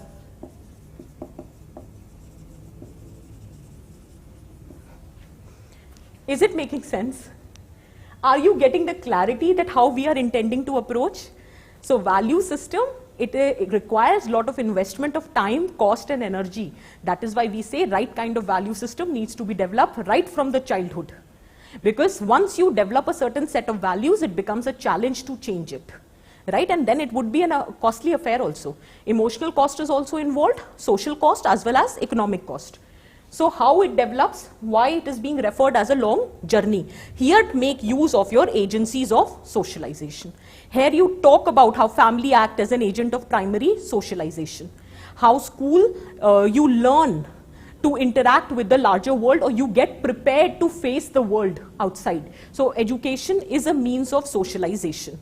Then media, it shapes your value system by providing or exposing you to different set of values or thought process. Is that very clear? Religion, obviously, because we think religion shapes our value, because we think it is the right thing to do, because God says so. So religion also acts as a very important determinant of your value system. Is that very clear? Okay. So this is how it has to be written. Do you realize that 1200 words would not be a challenge now? Are you getting the point? Okay. Now, why is it that every individual is a human being but not humane? What are the challenges? अब सबको value system तो मिल रहा है ना, but हर कोई, we all are human being, that's for sure. हाँ, ये sure है, but maybe not all of us has that humane aspect to our existence. Why? Discuss that. What are the challenges? Maybe the kind of value system which is being given to us has been corrupted. Maybe it can be due to globalization. We have been exposed to certain negative value system. For example, value system of consumerism, value system of objectification, commodification. So that can be a challenge. We have become individualistic. We have become selfish in our existence. That can be a challenge. Is that very clear? Okay. Sometimes every religion, one thing is for sure, that every religion teaches you the right thing. Universal brotherhood, equality, truth, every religion. However, the manner it is being practiced, it varies. So when instead of using the religion to develop your moral fabric, you identify your religion so as to establish your cultural hegemony in the society, then our value system gets corrupt. So our value system is getting corrupt because of globalization. The value system is getting corrupt because we are exposed to unfiltered content on the internet. Our value system is getting corrupt because family doesn't have time for us. There is lack of democratic parenting at the family level. That is why we are not getting the right kind of values. Even the educational content is such that it is marred by ideological coloration. If you look at the education system, no longer they are built on scientific temper. It is more governed by ideological coloration. In fact, the kind of faculties that we have at the educational institutional level, they themselves have casteist, racial, patriarchal notions. So our value system is also getting shaped accordingly. Media, self-restraint, journalism, or the self-restraining of the content on the media platforms have totally been done away with. In fact, media has emerged as a platform for promote all kind of social evils. For example, misogyny, for example, regionalism, casteism, racism. Okay. So and these were the agencies of socialization, and all these agencies of socialization have failed to provide us the right kind of value system, and that is why it is giving you certain challenges. Talk about those challenges. देखो philosophical essays में depend करता है किस dimension से कहां ले जाते हो, लेकिन जो मैंने कहा था ना contextual relevance यहां पर यही है कि ultimately your destination should be being humane. Being born as a human being is just the beginning, it's not the end. Your entire life should not be determined by the fact that you are born. भाई हम पैदा हो गए, कर दिया हमने सारा काम, ना जी, ये तो शुरुआत है, बस पैदा ही तो हुए हो. Now your challenge should be how to make your life worthy of living. And how would you do that? By ensuring you do not remain a human being, you become being humane. You have that virtue, that so-called desirable values. And in order to attain those values, that cannot happen overnight. Through your various experiences of life, through your observations, through your learning, you will transform from mere human being to being humane, and that is why it is said your life is a long journey, and you have to establish that in your essay. Is that very clear? Are we getting the idea what's supposed to be done? And finally, what needs to be done? By the way, the best part about philosophical essays, and trust me, I may be wrong also, but this is my personal observation. Somehow, I believe writing philosophical essays is better as compared to writing information or knowledge-based essays. Because वहाँ पे आपका scope बहुत limit हो जाता है और बहुत कुछ याद करना पड़ता है, इन डेप्थ जाना पड़ता है. यहाँ पे क्या है, you can cover various dimensions without going in depth. Are you getting the point? So without going in depth, you can cover various dimensions. So for that, you have to highlight various questions. ये सबसे मुझे पता नहीं क्यों, somehow I'm a fan of working like this because it gives me a clarity what is supposed to be done. Otherwise तो structure loss हो जाता है कहीं पे. क्या रे और क्या कर सकते थे types? आप और भी कुछ कर सकते हो. Feel free to do that. Absolutely no issues. This is my approach to the topic. Your approach can be very different. ठीक है? So why every individual? हाँ, ये तो हो गया. What are the challenges? In fact, यहाँ पे आप चाहो तो गांधी जी 7 sins को भी यूज कर सकते हो. When you acquire wealth without work, ठीक है? When you are practicing your politics, है ना? Without principles, मतलब politics instead of acting as a means to achieve the larger goal becomes an end in itself. So when you practice your politics without principles, when you acquire wealth without work, when you develop science without humanity, when you seek knowledge without character, right? So you can talk about all these things. So there are 7 sins of Gandhi which can also be incorporated while you are writing challenges. Is that very clear? So totally depends on you, how you intend to do it. Again, I'll reiterate. Is that very clear? ठीक है. So finally, what needs to be done? क्या करें? तो हाँ, कुछ चीजें, गांधी जी के 7 sins, Gandhi जी's talisman, then your preamble, your fundamental duties, ये सब एकदम टिप्स पे होना चाहिए. I know many of you don't want to talk about, मतलब you don't want to write Gandhi because you feel that everyone would be writing Gandhi ji. You can give other references also. You can talk about Swami Vivekanand, you can talk about Rabindranath Tagore, any which way. आप Buddhist teachings की बात कर सकते हो.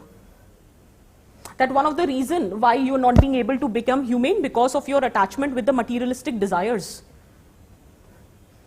सारी problem वहीं से शुरू हो जाती है. When you have desire, for something.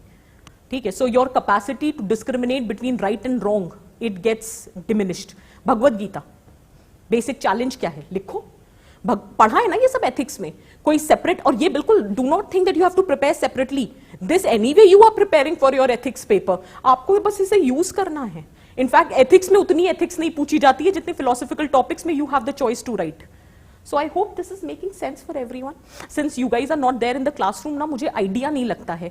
So coordinator, can you please tell me on the response portal, are you understanding? Because otherwise the purpose would be defeated ना of explaining the content. ठीक है, so in case you guys are understanding whatever I'm trying to deliver as far as this topic is concerned, or you want to add some more points to it, please write it in your chat box, and please coordinator and the team forward it to me. I want to know whether you are understanding or not. Please write your response, and if you really want to add something, please feel free to do that. Maybe I'll also get some insights.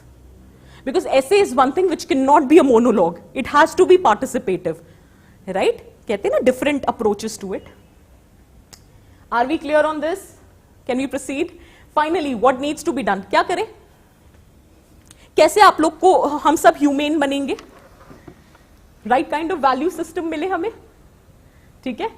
Value based education system should be there.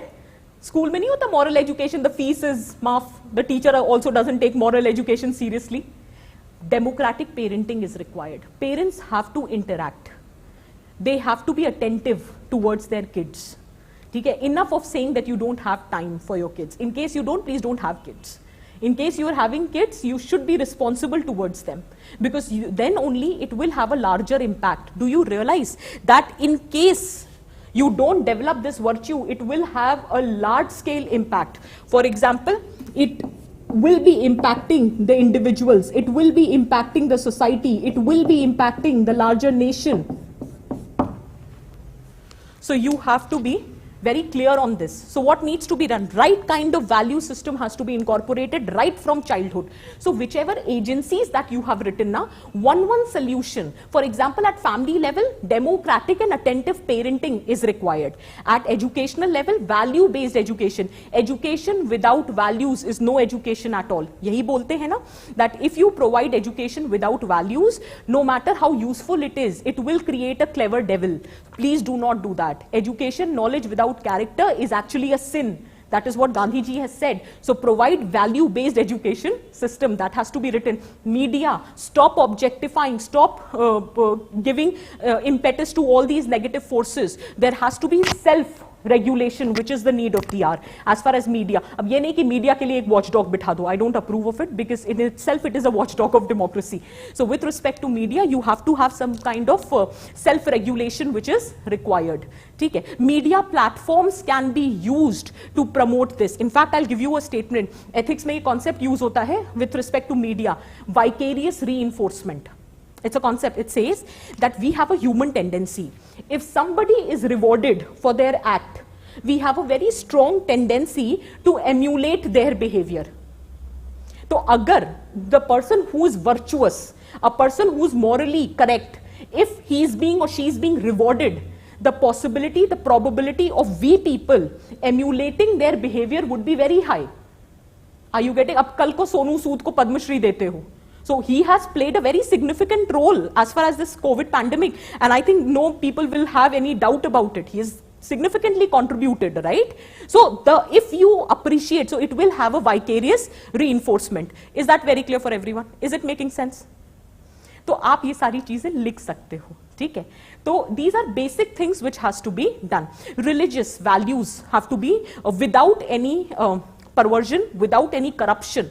The right values, the basic essence has to be conveyed. Go back to Vedas, Purans, they were, or for that matter, other religions also. You have to give the core values. Is that very clear? Okay, we have certain questions. Ma'am, how deep can we go into the example writing? For example, if I write about the teachings of Bhagavad Gita, how much into depth can I go? Can I write any instance or a story? Antara, absolutely right. Antara, see, what would be your objective behind quoting the example from Bhagavad Gita?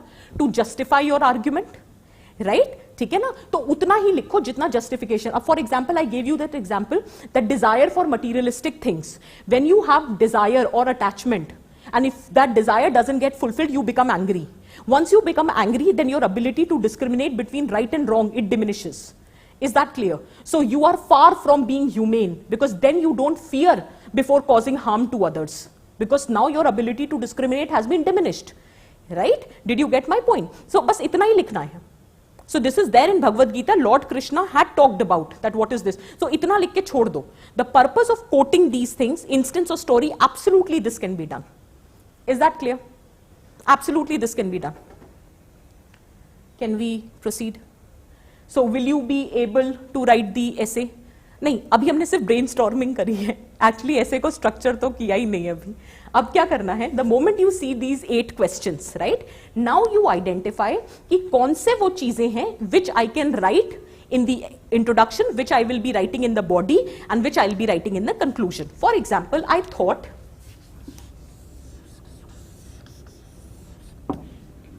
we can write this much in introduction, or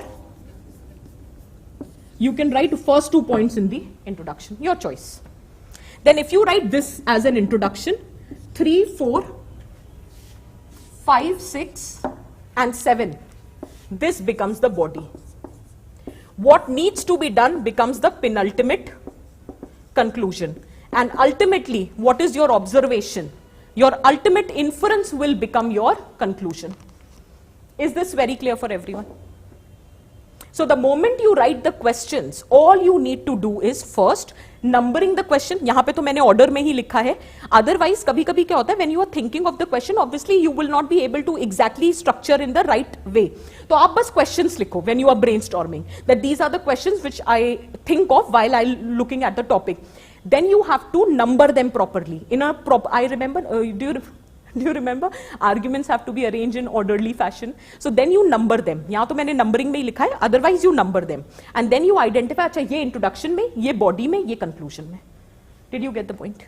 आप चाहो तो manifestation of being humane भी डाल सकते हो वहाँ पे, but otherwise it would do.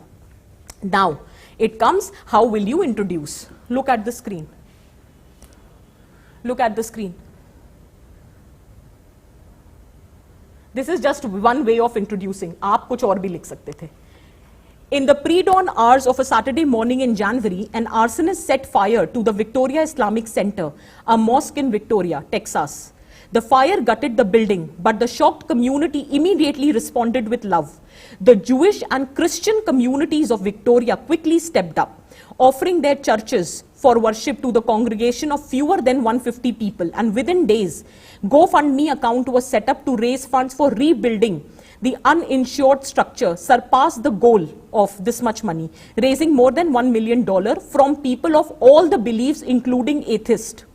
This beautiful story tells the difference between just being a human by virtue of being born in this species, but we truly become human through our acts, our thinking and our action. So the moment you write an incident, you have to link the incident to the demand of the topic. Is that very clear? This is just one way of introducing. Absolutely, you can make use of any other introduction. Then there can be different quotes that can be used. The greatness of humanity is not in being human, but in being humane. A society is only as healthy as its ideas are humane. One cannot be just if one is not humane. Humanity, true moral test, its fundamental test, consists of its attitude towards those who mercy. Is that clear? So you have too many quotations, and again, you can have more. Then, very briefly, you will be discussing what is human, what is being humane.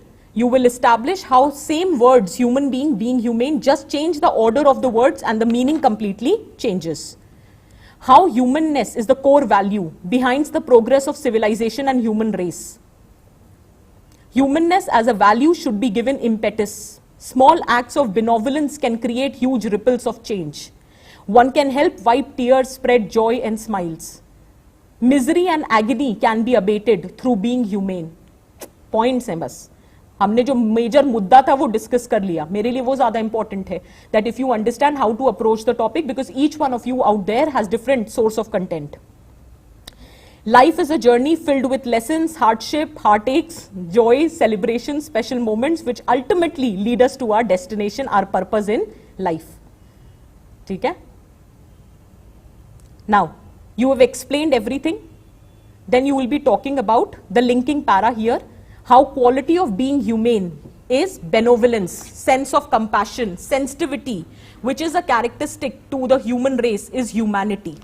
Is that clear? Once you have established this, and see, here we have clearly established that cultivating any virtue takes years of hard work to bring it to practice, or usually remains a lifelong effort since the world is very dynamic.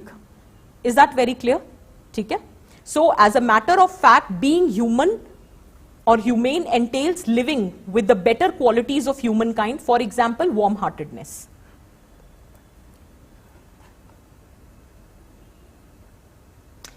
This is basically the references which can be used. कभी कभी होता है ना कि हम structure discuss कर लेते हैं लेकिन तब भी कंफ्यूजन रहता है कि और क्या लिखना चाहिए था. बीइंग ह्यूमन के ये सारे मैनिफेस्टेशंस हैं, आप कोई भी ले सकते हो, जरूरी नहीं है कि सारे कवर करो, but few of them can be covered. Compassion, empathy, kindness, rationality, logic, power beyond belief, love, understanding, selflessness, imperfection, unpredictability, curiosity to grow, experiences, diversity, hope, ठीक है, transience. There are so many manifestation of being humane. Make use of it. Her bar compassion मत लिख के आ जाना, ठीक है. Then, why is it a long journey? Human being to being human. So obviously primary socialization है, so school education है. I have used few of the anecdotes here, ठीक है. Peer group है, so you can write about all of that. Is that very clear? This is just the understanding. Screen से हटा लीजिए ना. Are we clear on this? ठीक है. जल्दी से एक और टॉपिक लेते हैं. Simplicity is ultimate sophistication, and I'll tell you the reason. Board clean करवा दीजिए ना. चलो एक 2 मिनट का assignment. Simplicity is the ultimate sophistication. कैसे अटेम्प्ट करोगे? I just give you hint.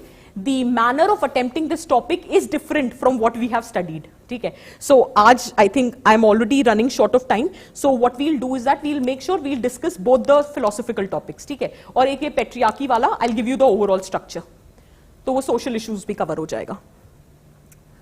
नहीं होगा बोर्ड क्लीन? लगता है सेशन आज लंबा हो गया थोड़ा. I hope you guys are not getting bored. ठीक है. So other topic is simplicity is ultimate form of sophistication. थोड़ा सोचो ना क्या कर सकते हैं इसमें. वो अच्छा खासा एक 2 मिनट्स ब्रेक भी हो जाएगा. Just think about it, what can be done.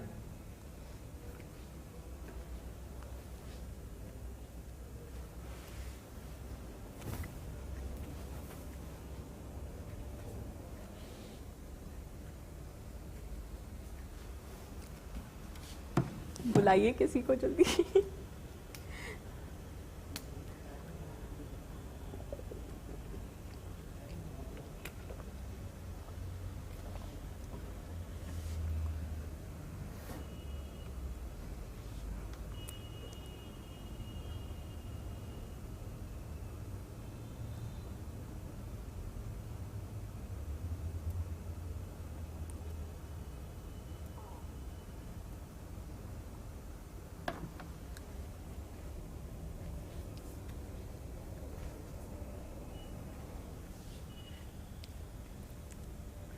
मैं ही मिटा दूं क्या? नहीं आ रहा कोई तो.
So simplicity is the ultimate sophistication.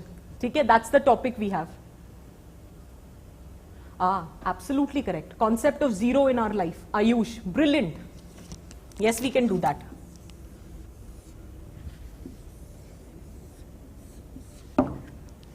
See, if I look at the topic which is being given, and why did I choose the topic? Let me give you the reason.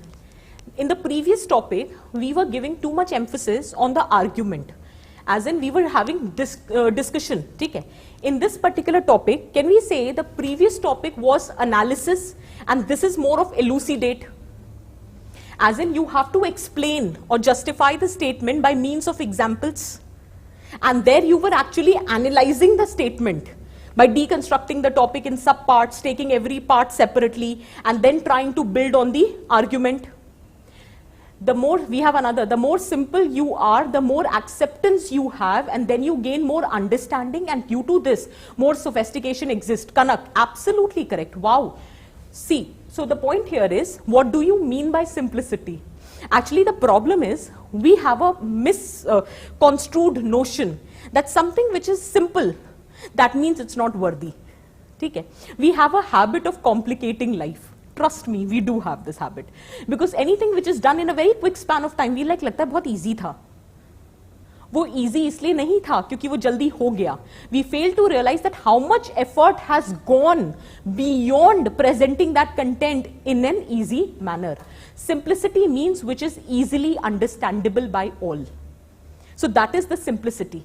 And we think that simplicity is an opposite or is an antonym of sophistication, because sophistication is something which is more developed, which is nuanced, which is more evolved, which is slightly complicated, which is refined.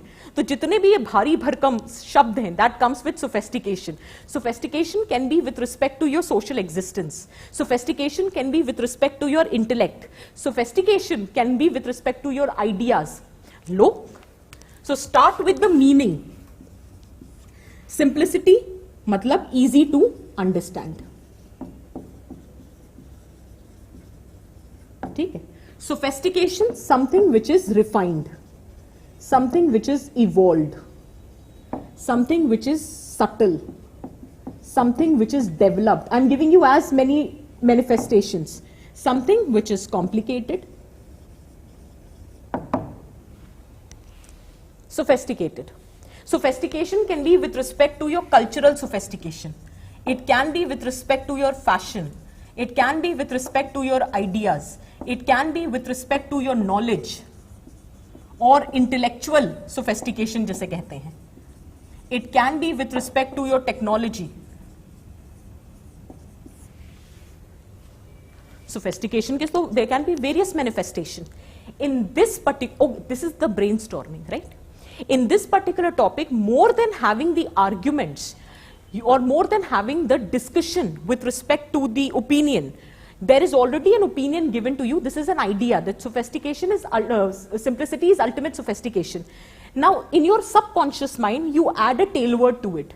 I have added a tail word, elucidate. Explain what is simplicity, explain the relation or how simplicity is the ultimate sophistication by means of different examples. Take example from governance, take example from law, take example from technology, take example from religion. Can we start from the story of APJ Abdul Kalam? Absolutely, Shantanu, brilliant. You can take it from, or APJ Abdul Kalam ho gaye, Manik Sarkar ho gaye, if you have heard of him. He was the ex-CM of Tripura. And the day he retired from his CM-ship, the two things, the possessions that he had was एक HMT की घड़ी थी और दूसरी cycle थी. कभी किसी chief minister को देखा है कि रिटायरमेंट के टाइम पे बंगले नहीं हैं? He has HMT watch and he has a cycle. And after that, he till date doesn't own a house. He immediately went, CPI का जो वहाँ पे headquarters था, उसमें एक कमरा लेकर he's staying. Are you getting the point? That is simplicity, simple living and high thinking. Take example of Gandhiji, but if you don't want to write Gandhiji, you can take example of APJ Abdul Kalam. Are you getting the point? So that is what it is. In fact, thanks for asking that APJ Abdul Kalam वाला point. ये जो previous topic नहीं था, जिसमें human being and being humane की बात करें, तो आप paradox establish कर दो. On one hand, you have APJ Abdul Kalam. On the other hand, you have AQ Khan. He was the nuclear scientist for the nuclear program of Pakistan. However, there was a difference in the value system. Both had the knowledge, But what they did not have was the right kind of value system. APJ Abdul Kalam was a virtuous man, whereas on the contrary, you had AQ Khan, who had basically sold the nuclear weapons to, or the knowledge to America. And he was in fact involved in black market with respect to nuclear knowledge and everything. So is this very clear? So you can establish the paradox also. So depends. If you have content, you can actually write a rich essay. Absolutely no issues. तो वो actually मुझे याद आ गया वो example से. Is this very clear? ठीक है. So absolutely you can start. But here, let's come down to introduction, conclusion later. Did you see this? Now you have to talk about. So first, वही questions बनाओ. What do you mean by simplicity? What is sophistication?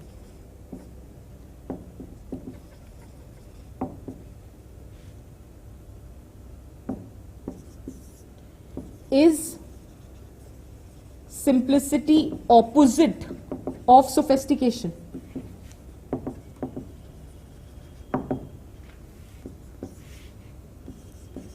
Examples where simplicity had led to sophistication.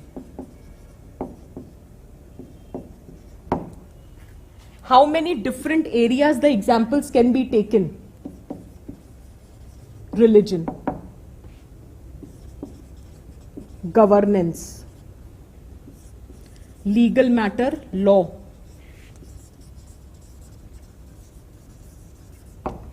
Technology. You can add more to it.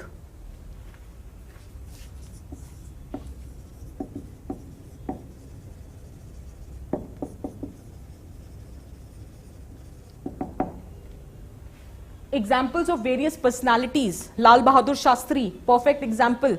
Simple living, high thinking. You have Narasimha Rao, simple living, high thinking. You have Manik Sarkar, simple living, high thinking. Ruskin Bond, simple living, high thinking. You have too many examples which can be quoted. Is that very clear? And this would be new set of examples. Okay? Is it making sense?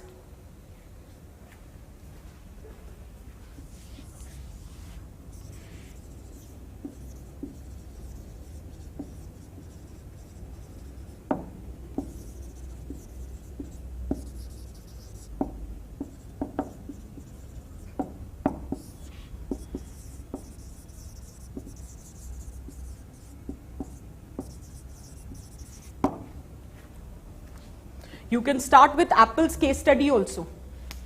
Steve Jobs, when he took over Apple in 1997, his approach was that technology should be so simple that it is understandable by all. You can make reference to that also. Economics, economy. Take example from economy. Ease of doing business. Business jitna simple hoga, jitni opportunities simple hongi, it will ultimately lead to success. Technology today is at its highest evolved form, sophistication, and that is determined why? Because it is simple. Now computers, smartphones can be easily used even by the child. Toddlers are using nowadays 1 year, 2 year old kids are so with so much of nuance they are using smartphones. That is more because the technology has been made simple. The laws, if you really want the legal framework to be effective, it needs to be simple, it needs to be understandable. What's the point for me making laws for you if you don't even understand the laws? How would you internalize those laws? So the legal framework should be less complicated.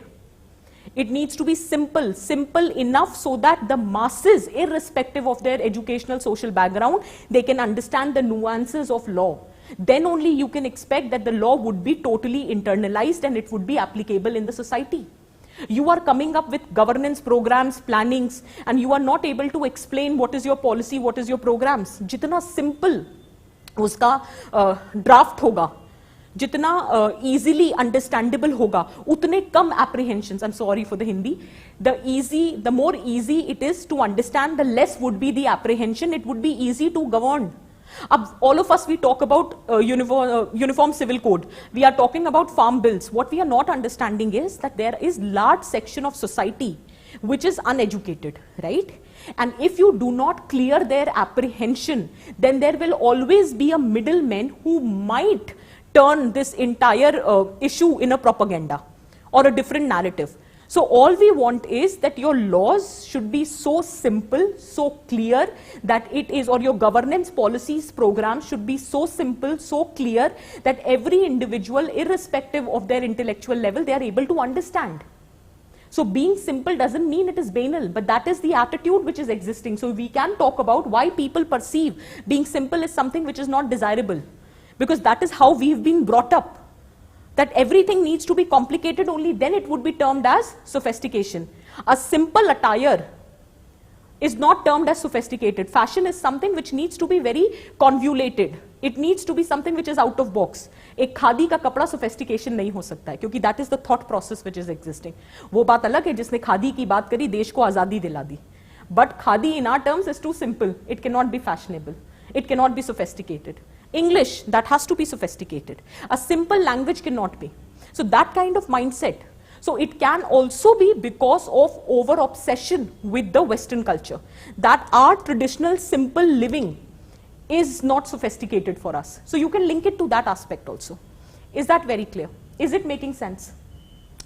And why here simplicity is not only about easy to understandable. Do you think the larger repercussion would be a wrong word, larger implication of being simple?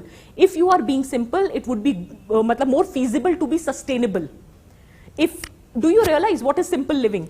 You are consuming according to your need and not according to your greed. COVID ने एक अच्छी चीज कर दी है.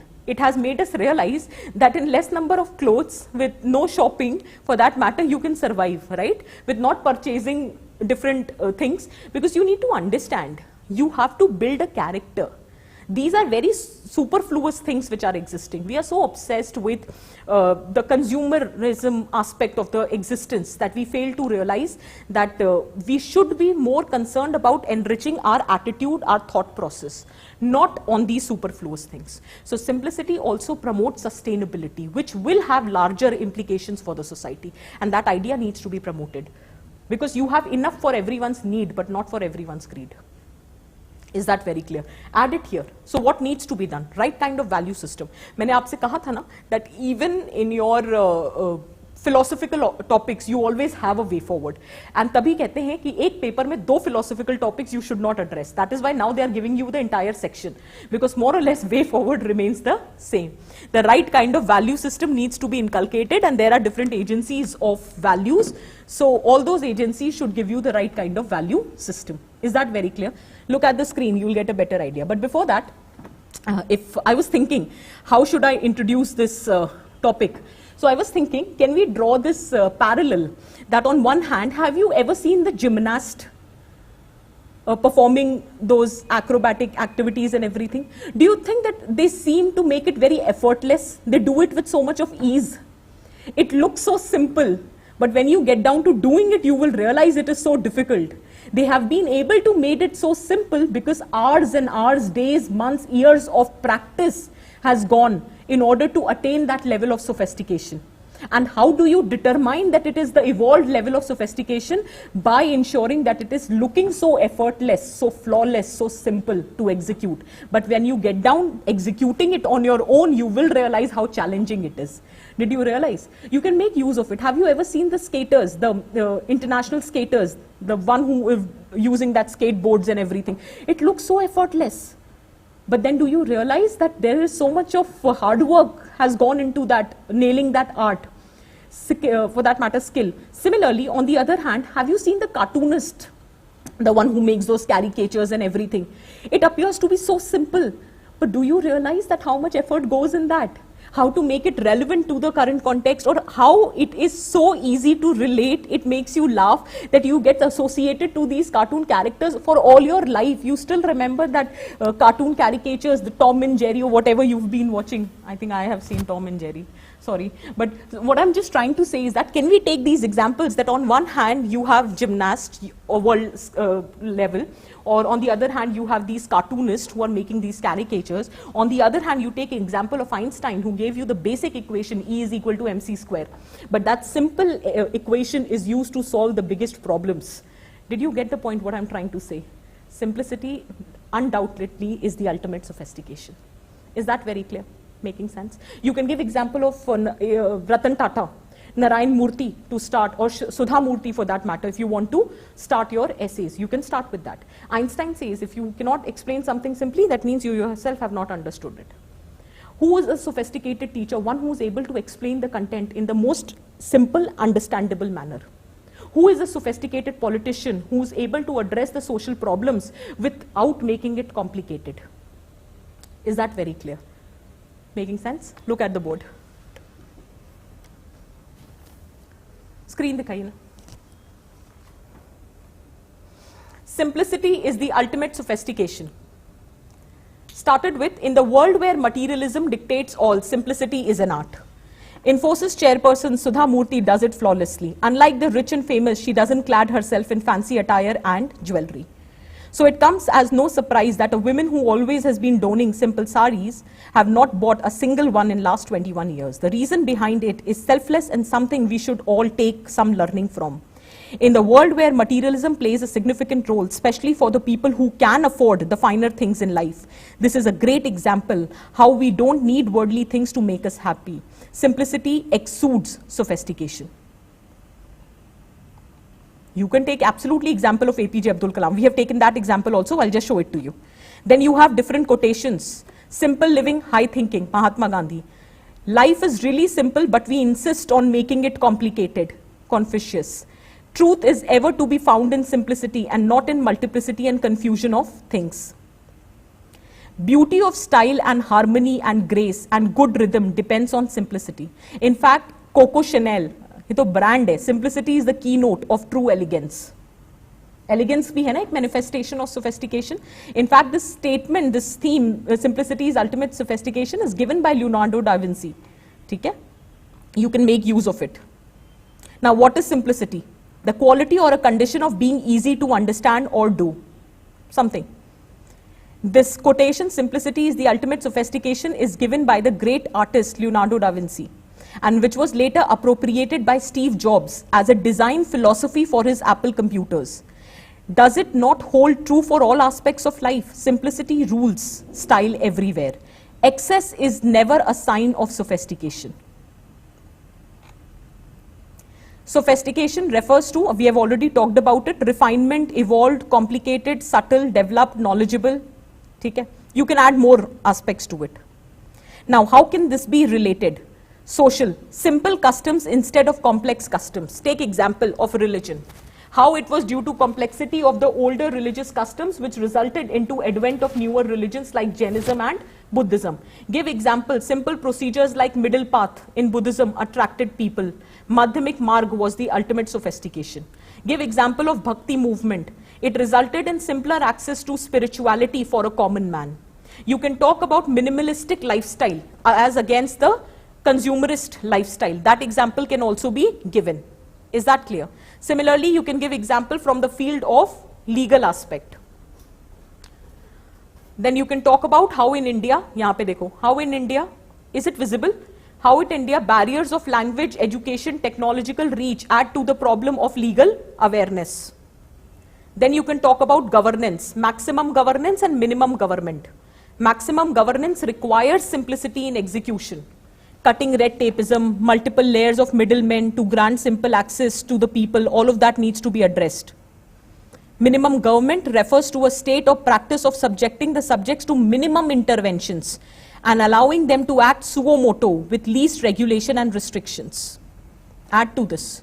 Technology, the greatest idea are the simplest. William Golding. You can make use of the quotation in between the content as well. It took us decades for computer operating system to be simple and user friendly. Apple case study. Okay? Then economy, again, ease of doing business can be added. Tom Peters' statement, almost all quality improvement comes via simplification of design, manufacturing, layout, processes and procedure. Tom Peters. Lessons of simplicity from life of leaders and great personality. Take example of APJ Abdul Kalam. He did not have a television even while he was at Rashtrapati Bhavan. He did not just have a TV, he didn't even have all the luxuries, AC, car, jewelry, share, land. His wardrobe consisted of 6 trousers, 4 shirts and 3 suits.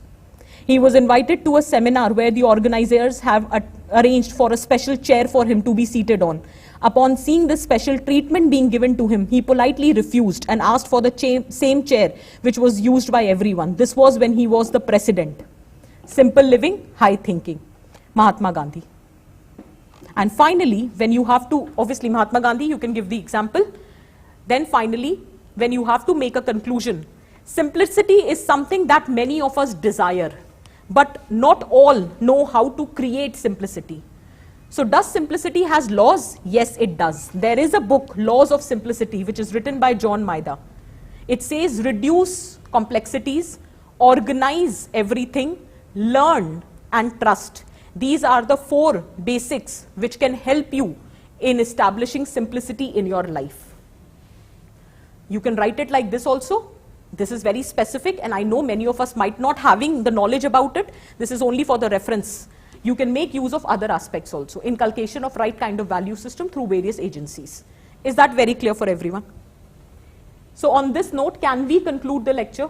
Because mostly the major issue was with respect to the philosophical topics, right? So if you are not bored, I can discuss one more topic, that is patriarchy wala. But do you have an idea? The major challenge is philosophical topics. Do you want me to discuss social issues wala topic, or it can be done? I can conclude the lecture. मुझे chat box में लिख के बता दो ना कि बताऊं या थक गए हो. 8:15 हो गया है, 3.25 घंटे हो गए, इसलिए पूछ रही हूँ. If you are not tired, I can continue. मैं कितना भी पढ़ा सकती हूँ, मेरे को फर्क नहीं पड़ता. आपके दिमाग में कुछ जाएगा अब? और वो दो जो मेन इंपॉर्टेंट 2 टॉपिक्स थे, I wanted to actually discuss philosophical because every time I conduct a session there is always an issue that how to approach philosophical topics. Is that very clear? चलो एक बार जल्दी से देख ही लेते हैं, जब तक आप मुझे जवाब दो तब तक लेट मी थिंक. एक टॉपिक है patriarchy is least noticed yet the most significant structure of social inequality. Board clean करिए ना जल्दी से. Patriarchy is the least noticed yet the most significant structure of social inequality. Basically, there is nothing much to discuss in this. If in case you are aware of what is patriarchy, what do you mean by social inequality, you would be able to answer that.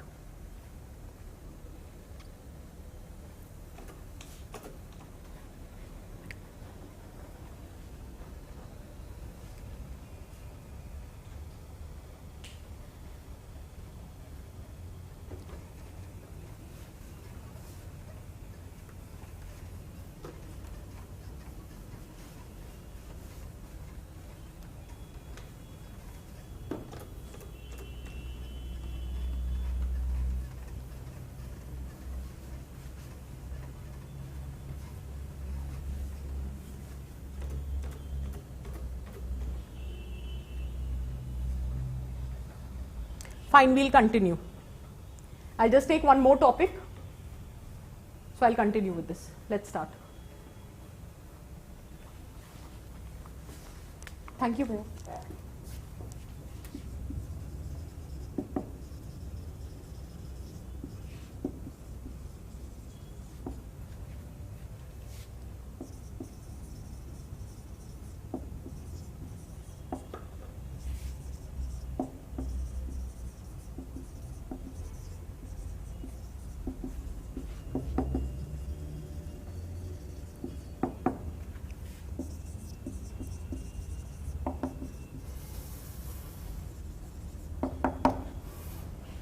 Do you understand that more than information, again, this is an opinion-based topic. It is a conceptual topic. It is an argumentative topic. Patriarchy is least noticed, yet the most significant structure of social inequality. The key word here is patriarchy and social inequality. However, first you need to establish that it is least noticed.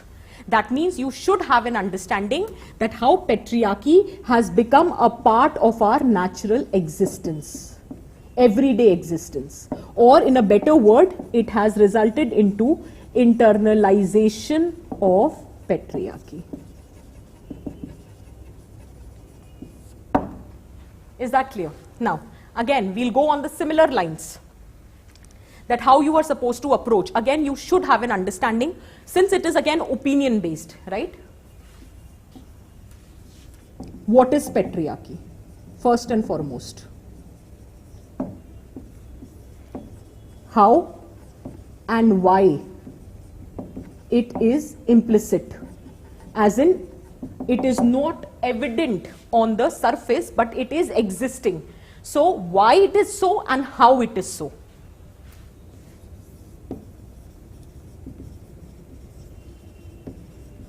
What do you mean by social inequality?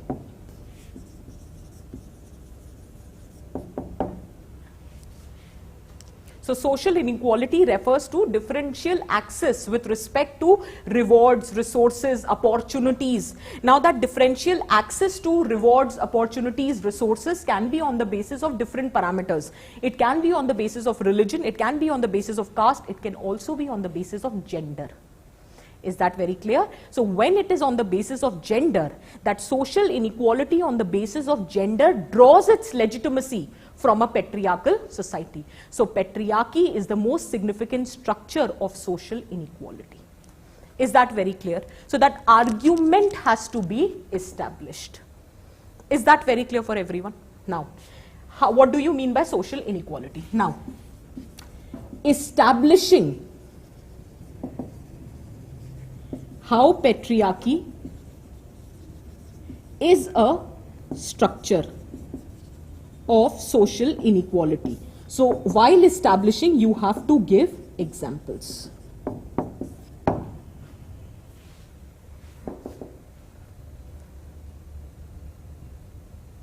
Is that very clear? So whether it is job, whether it is domestic chores, whether it is education, whether it is technology, every healthcare, every which where, patriarchy is one of the reasons why social inequality is existing based on gender.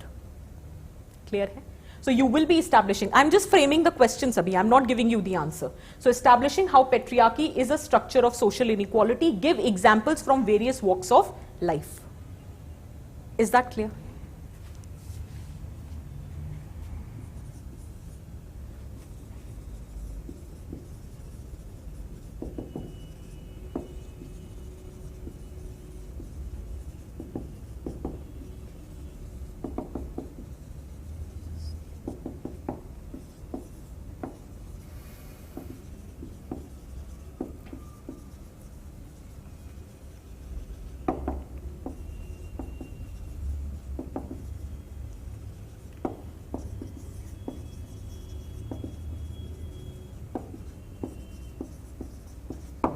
Do you want to add more questions to it? What is patriarchy? How and why it is implicit? What do you mean by social inequality? How patriarchy is a structure of social inequality, giving examples from different walks of life, whether it is education, whether it is income opportunities, whether it is the status in the domestic sphere, whether it is with respect to education, technology. So give examples from every which way. नहीं आप screen दिखाओ. नहीं screen, sorry, board. Sorry, board.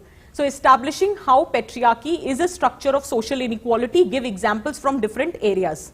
Now, ऐसा तो है नहीं that the government or the society has not made efforts to address the challenges of patriarchy, but despite that it is still persisting. Because every time, if there is a women issue, all we say is that patriarchy needs to be addressed. But now the question is how patriarchy needs to be addressed. So do you understand that there are different structures which perpetuates patriarchy in the society? If you have been the student of society lecture, this is the first thing which I teach when I'm teaching women issues. I discuss in detail patriarchy. When I talk about that what is patriarchy, it is a system of social structures and practices by means of which men oppresses, exploits and dominates women. Why it is implicit? The reason is that there is internalization of patriarchy by everyone. Do you remember Gender Social Norm Index, which was being published by UNDP for the very first time? And it found that 90% of the male and female, they have biasness against women.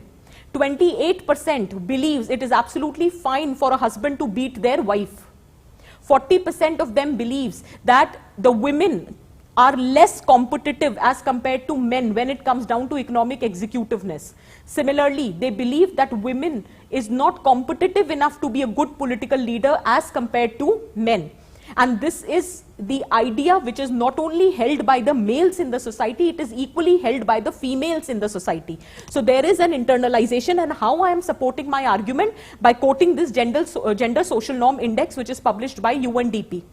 Now the problem is that how it is getting implicit. The thing is that now there is institutionalization of patriarchy. I'll explain. See, patriarchy no longer just is an ideology which is existing on its own. You name the institution and it is governed by patriarchal ideology.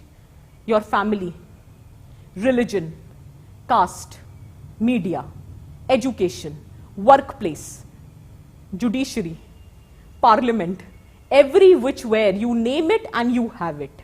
So every institution subconsciously, overtly or covertly is practicing patriarchy. So patriarchy has become an ingrained component of your societal existence, and that is why you don't get bothered if there is a practice of patriarchy. Absolutely not.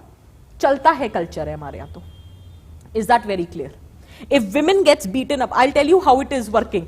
Now, somebody was asking that anecdotes mein kaise likhte hain. You can also make use of movies for that matter. So you can build up that there was a dialogue. If you remember the movie Thappad, so there was a dialogue between a female lawyer and the lead protagonist.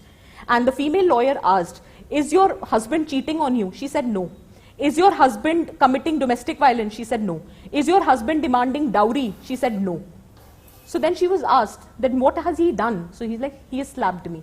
"Okay, so he usually slaps you, he is committing act of domestic violence." Bolte nahi, "He has slapped me once."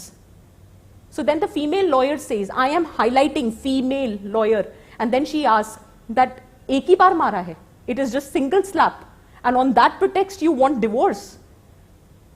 Why do you want it? It's very normal, you should adjust. And every female character of that movie was asking that female to adjust, to compromise. It was just a slap without realizing that it cannot be done. Did you get my point? So patriarchy is hidden. It is being perpetuated more by females as compared to males. Why? Because you find it very natural. This is how you've been existing over generation. You have to establish this notion. ये इस topic का बहुत important component है that patriarchy is hidden. It is least noticed. हमें फर्क ही नहीं पड़ता. आपके जेंडर स्टीरियोटाइप्स हो रहे हैं, आपको पता ही नहीं चल रहा. You've been asked to wear pink. You've been asked not to talk in a very loud manner. You've been asked not to put forward your opinion. You've been asked not to enter the temple or a kitchen during those menstrual cycle. Are you getting the point? You've been asked that there are certain professions that you can follow. You can be a primary school teacher. You can be a doctor. But listen, you cannot be an engineer, and that also you cannot be a civil engineer or a chemical engineer for that matter, electrical engineer. That kind of jobs doesn't suit a female. You can be an HR specialist, you can be an air hostess, you can be a nurse, that suits you better. Did you get my point? Our value system, our behavior, our preferences, our desires, everything is shaped by these stereotypes, and these stereotypes draws its legitimacy from what? Patriarchal societies. So patriarchy is something which is practiced on everyday basis. Girls are not good with maths. Oh, कोई खराब गाड़ी चला रहा है, has to be a girl. ये everyday life है, और इसको आप you don't even realize that there is this patriarchal notions which is being existing. Is this very clear? Is it making sense? This is how it works. So you have to give these examples, and you can give different range of examples you want to give. In fact, this topic can be explored from as many dimensions as possible, and that is why if you want to ensure that you don't deviate from the basic essence of the topic, make sure that you are making these questions in your brainstorming. And this brainstorming becomes very important. क्योंकि मैंने कहा ना, जब topic की range बड़ी होती है, you need to condense it. यहाँ पे वो challenge आएगा. I can go on and on. There are too many points which can be written here. Is that very clear? By the way, movie scenes can also be quoted. Absolutely no issues. Okay, then what do you mean by social inequality? We have already talked about it. Social inequality means when you have differential access to various resources, opportunity and rewards. One of the bases of social inequality is gender. Sex is a biological concept, gender is a social construct. When the biological differences between men and women gets manifested in social life, that is known as gender. So that gender differences is one of the bases of social inequality in the society. Now you have to establish the various examples. You can talk about the private patriarchy and the public patriarchy. जिनका sociology होगा वो भी समझेंगे और जिनका नहीं भी है वो भी समझ सकते हैं. Just wait.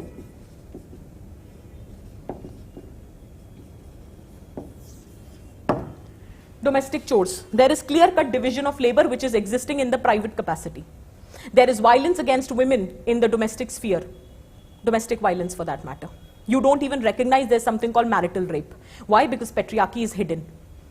Is that very clear? So there exists private patriarchy where it is perceived that the prime role of existence of women is the rearing and caring of a child.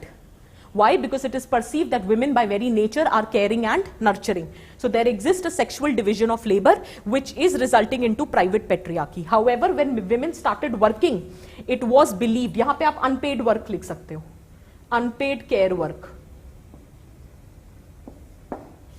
It is said that if you monetized unpaid care work, it is getting, if you calculate it, it would be close around $10 trillion annually, which is 43 times Apple's annual turnover. So that was being said, ये statement आया था, that if you monetize the amount of unpaid care work which is done by women in our society, and patriarchy is not very specific to Indian context. Patriarchy is one thing which is a global phenomena, right? So you will understand that it is approximately $10 trillion annually, which is 43 times the Apple's annual turnover. So that is the amount of unpaid care work which a woman is doing. Care work or in general unpaid work which the women is doing. Then if you talk about that when she started working, there was a perception that now women would get empowered. However, patriarchy has moved from private space to public space. Talk about pink collar jobs. Talk about wage gap. Talk about sexual harassment. Okay? So you can talk about all these. Talk about glass ceiling. और ये किसी को अजीब नहीं लगता है. This is part and parcel of your existence. Is that very clear? Okay. You can give these examples that how patriarchy is a structure of social inequality. Then with respect to education, with respect to skill development, with respect to health infrastructure, talk about that. Give examples. Is that very clear? Then why, and here you can make use of data that you have. For example, online access. In fact, COVID का अगर हम देखें तो shadow pandemic का concept नहीं आया. There has been increased incidences of domestic violence with respect to women in the backdrop of COVID. It has been termed that domestic violence has emerged as a shadow pandemic. Use your current affairs here. Is it making sense? But what will not change is the broad questions that you frame. Okay? How you structure those questions. Within those structuring, you can vary with respect to your content. Is that clear? Okay? Then you can talk about why despite so many efforts, the patriarchy is still persisting because there have been different structures of patriarchy. Talk about family. Talk about how the first lessons of gender stereotypes are learned at a family level. Talk about how patrilineality and patrilocality character of families have suppressed the status of women in the society. Talk about how there is preference of a male child. ठीक है? And वो क्यों है? Patrilineality है. आपकी lineage would be carried forward by a male child. ठीक है? Patrilocality है. It is believed that after marriage, women तो is paraya dhan. She will go to her house. So who will take care of your old age? So who will be your support system? Your male child. So there is, then who will perform those rituals? Lighting the funeral pyre, it has to be a male child. So there is a desirability of male child which is created because of these notions of family. So that is the reason why patriarchy is perpetuating. Do you really think just by ensuring gender sensitization your problem would be addressed? No. You need to make sure that the family, which is the first agent of value system, it needs to undergo a change. Only then the status of women in the society can improve. Even today there are many families who during their menstrual period doesn't allow the female in the family to enter the kitchen or a temple or the puja ghar whatsoever you have. I know many of you would relate to it. It is a manner in which you are practicing patriarchy because you are controlling their mobility. What is patriarchy? Dominance, exploitation, suppression of women. You are doing that. The next thing, education, media, objectification and commodification, constant objectification and commodification of women is happening. ठीक है. So that is also, that needs to undergo change. An image of ideal women has been created. ठीक है, बहुत time तक चलता रहा था fair and lovely. Have you ever seen matrimonial ads that you have on the newspaper column? Well educated, tall, beautiful, convent educated, homely. एक ही से करनी है ना शादी, या कईयों से करनी है. So the point here is you create that ideal image of women, and that has been put forward time and again by media. Is that very clear? So that also needs to be corrected. Education system, have you looked at the content of your education books? There was one very infamous incident where it was said that there was a book, education book, in which it was shown a fair complexion girl is beautiful, a dark complexion girl is ugly. Kyun bhai? Do you realize that originally we belong to dark complexion side only? That was the original color. It is just that obsession. So you are not only promoting racism, you are also objectifying women, where you create that image of ideal women. Then there is another thing which is known as symbolism. This also results into perpetuation of patriarchy, where you create that image of women, self-sacrificing, self-effacing image. Everyone want their daughter to be a Sita. No one wants her daughter to be Draupadi. Can you see the difference? आपको मजाक लगेगा, but maybe you are not able to understand the gravity of the situation, because currently I don't have so much of time to explain. But can you just relate to it? Everyone wants a Sita. Sita syndrome. ये एक किताब भी आई थी, अपूर्वा पुरोहित ने किताब लिखी थी, The Lady You Are Not a Man. कि no matter how much you perform those tasks which is performed by a male, but you will always be reminded, lady, you are not a man. So that is something where patriarchy is the most important significant structure of social inequality in the society. So in her book, Apurva Purohit, you can make these references. She has talked about the Sita syndrome. Everyone wants their daughter to be Sita. That all self-sacrificing, no matter you were not even wrong, but even then you gave that Agni Pariksha. And what about that Draupadi, who for the very first time has raised the voice against sexual harassment? She was the first female who talked about that she was being sexually harassed, and she raised her concerns. She fought for the right of the women, dignity of the women, but she was being held responsible for Kurukshetra, the fight or the war between the brothers. So all of that needs to be और इसको better example देती हूँ समझाने के लिए. आपने सुना होगा लोग अपनी बेटियों का नाम सीता रखे हैं, पहले जमाने में रखते थे ना सीता एंड ऑल.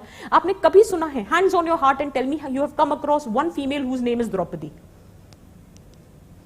ये समझो, जिससे आप इंस्पायर होते हो ना, इन ऑर्डर तो कब होता नहीं था कि एक टाइम था बहुत लोग अपने बच्चों का नाम सचिन, कपिल ये सब रखते थे, और क्रिकेटर्स, और राहुल आधे लोग रखते थे because they were the fan of Shah Rukh Khan. So I'm generally giving you an example. So that was a time when everybody was keeping their कोई अर्जुन रख रहा है, कोई राम रख रहा है, कोई श्याम रख रहा है, कोई सीता रख रहा है. मुझे आप याद करके बता दो if you've come across a single female whose name is Draupadi. Is that very clear? Why? Because she was bold enough, she was courageous enough to stand against the adversity of sexual harassment. But anyway, मैं ना बहक जाऊंगी, flow में बहुत कुछ बोलने लग जाऊंगी. So is this very clear? Did you understand symbolism? ठीक है. Another structure, cinema. अभी मैंने आपको थप्पड़ का एग्जाम्पल दिया ना. There is a very famous saying which says, what society obscures, cinema depicts. जो सोसाइटी ठीक से छुपाने की कोशिश करती है ना, जो ठीक से बताती नहीं है, बहुत बार obscure मतलब you are withholding the information. Cinema clearly depicts. So cinema is a reflection of your true society. Is that very clear? So what society obscures, cinema depicts or cinema reflects. So cinema can also be a... Have you ever seen misogynist? For example, for many years, if 90s में तो पता नहीं आप लोग पैदा हुए थे कि नहीं, हो गए थे क्या? तो 90s में there was a culture that the only way to woo a girl was through stalking. खंबे जैसी खड़ी है, लड़की है या छड़ी है, मतलब इतना पीछे पड़ जाओ. जैसे take the new example, Raanjhanaa, Kabir Singh. Are you getting the point? This is how you woo your girl, by being violent against her or by obsessing over her, by stalking her. Do you realize stalking is a crime under Criminal Law Amendment Act of 2013? Stalking is a crime.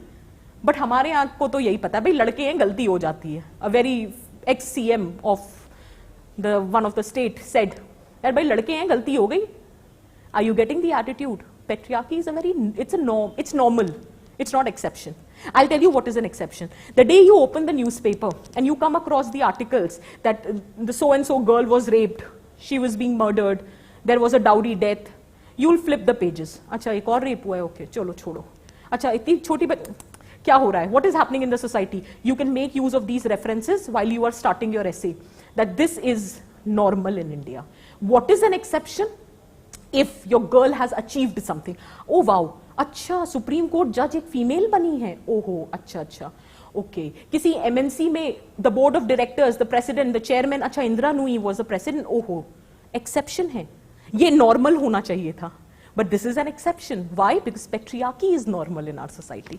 Is this very clear for everyone? Are you getting these points? So, सारे नहीं लिखने हैं. Whichever you are comfortable with. Another significant component, religion. In fact, Simone de Beauvoir, a very famous feminist, she says that religion is an instrument of deception. There is another concept which exists, Veena Das, Devi dichotomy. That there exists a dichotomy in our society. On one hand, you are putting the females at a pedestal. You are treating them as goddesses, but on the other hand, just see the kind of ill treatment and discrimination meted to women. कितनी हैरानी की बात है ना? Women is god of wealth, Lakshmi. On the other hand, she doesn't have financial independence. Women is god of education, Saraswati. On the other hand, she doesn't have the access to education. So this is the dichotomy which is existing in our society. Make use of religion. Make use of caste. जितने points लिखना चाहो लिखो. Totally free to write. So finally, do you really think that you are taking pride in the fact that patriarchy is something which is hidden and which is a very normal thing? Do you realize that what kind of repercussions it can have? And it is not only detrimental to the women who is subjected to patriarchy, it would be detrimental not only for the women, it is going to be detrimental for the society, it is going to be detrimental for your nation also. कहते हैं ना, the bird cannot fly on one wing. The nation cannot progress when one half of the population is held back. It is said that if women's participation in the labor market equals to that of men, India's GDP will increase by 27%. If women is being given equal opportunities in the agriculture sector to that of men, agriculture productivity will increase by 4%. So the point here is, if your women is held back, if your women is the sufferer of social inequality, it is not only harming the women, it is equally harming the society, it is equally harming the nation. It is also harming the potential to reap the benefits of demographic dividend. Talk about all of that. Is that clear? Finally, what needs to be done? Solutions. Short-term solutions though, long-term solutions though. Every structure which perpetuates the patriarchy needs to undergo a change. Yes, equal opportunity. Just by providing opportunity to women to work does not mean you are ensuring or you are challenging patriarchy. You need to make sure that public patriarchy, private patriarchy, all the violence which is happening against women, the kind of values which is being given by family or by the education, everything needs to undergo a change. Talk about how governance, देखा जाए तो state भी कहीं ना कहीं patriarchal ही है. Do you realize that for many years women were treated as a passive recipient of welfare? Women were treated as women in development rather than being treated as women and development. रौनक जहान का concept है. Women in development and women and development. So for many years, women were treated as a passive recipient of benefits of development rather than an active participant. Is that very clear? Is it making sense? So that needs to undergo a change. Clear है? ठीक है? आप लिख लोगे अब? Clear हो रहा है? आप चाहो तो इसे इंदिरा नूई की anecdote से भी start कर सकते हो. I don't know whether I have mentioned that before or not. There was a very famous incident when she was promoted to the post of president. So obviously she was very happy and she wanted to share this news with a family member. So in the evening, after a long day of work, she came back home and immediately she wanted to share this piece of information with her mother. And the mother said, Indra, for tomorrow's breakfast, we don't have bread and milk. Can you go and fetch it from the market? So obviously she was like, I want to tell you something important. So she's like, नहीं पहले ले आओ फिर दुकानें बंद हो जाएंगी and everything. So then she said, कि obviously get it. I'm sorry for the Hindi. Get it before, otherwise the shops will get closed. So then she was like, obviously she got it and then she asked, why didn't you ask the domestic helper? So then she said, by the time I realized, domestic helper had already left. So she was just looking around and she saw her husband sitting on the couch fiddling with the remote. So then she asked, when did he come? So well, he too came long back. So then she got pissed off and then she reacted that what the hell, I wanted to share such an important piece of news, I'm so tired, he was already there, you could have asked him to get it. So immediately Indra Nui's mother replied that, look Indra, I don't care what post you hold in your workplace. The moment you enter the domestic sphere, the house, it is your prime responsibility to take care of domestic chores. So if Indra Nui cannot survive or cannot had averted the consequences of dual burden, आप और मैं तो फिर भी बहुत normal लोग हैं यार. Are you getting the point?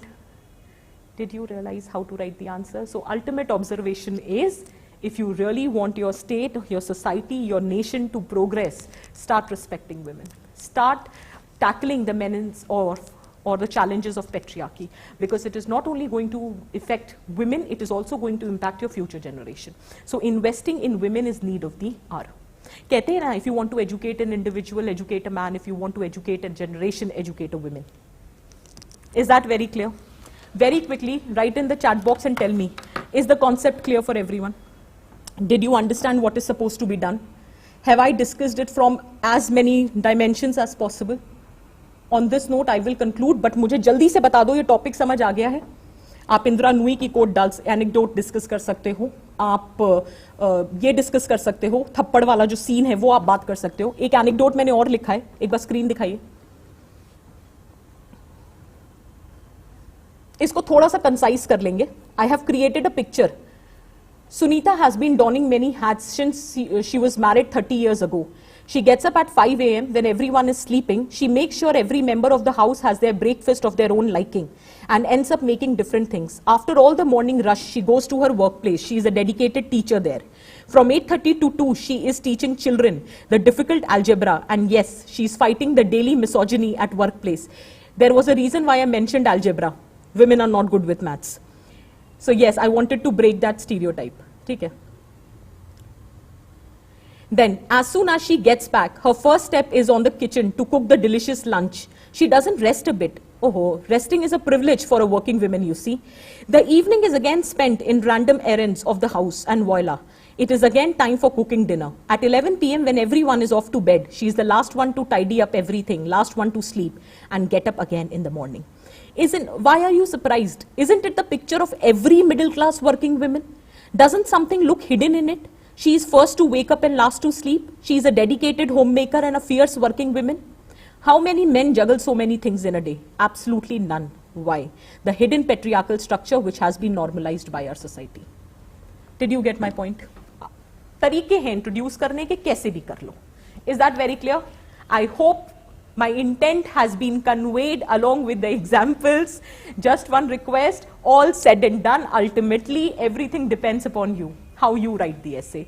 It's a heartfelt request. Please attempt essay writing. Trust me, बहुत अच्छा paper है. With little extra effort, you will get good results. And even then, if something is a problem, don't worry. We are conducting lectures every now and then. I'll come again to discuss on some other issues. Is that very clear? And I hope you're not bored of seeing me every week. But anyway, so I hope this is clear. Take care of yourself. And whatever I have said, again I'll say, ऐसा नहीं है कि इसके अलावा there exists no reality. You can have your own approach. But all I'm trying to say is, structure your essay properly. There has to be an introduction, body, conclusion. And it has to be effective. ठीक है? Take care people and wish you all the very best.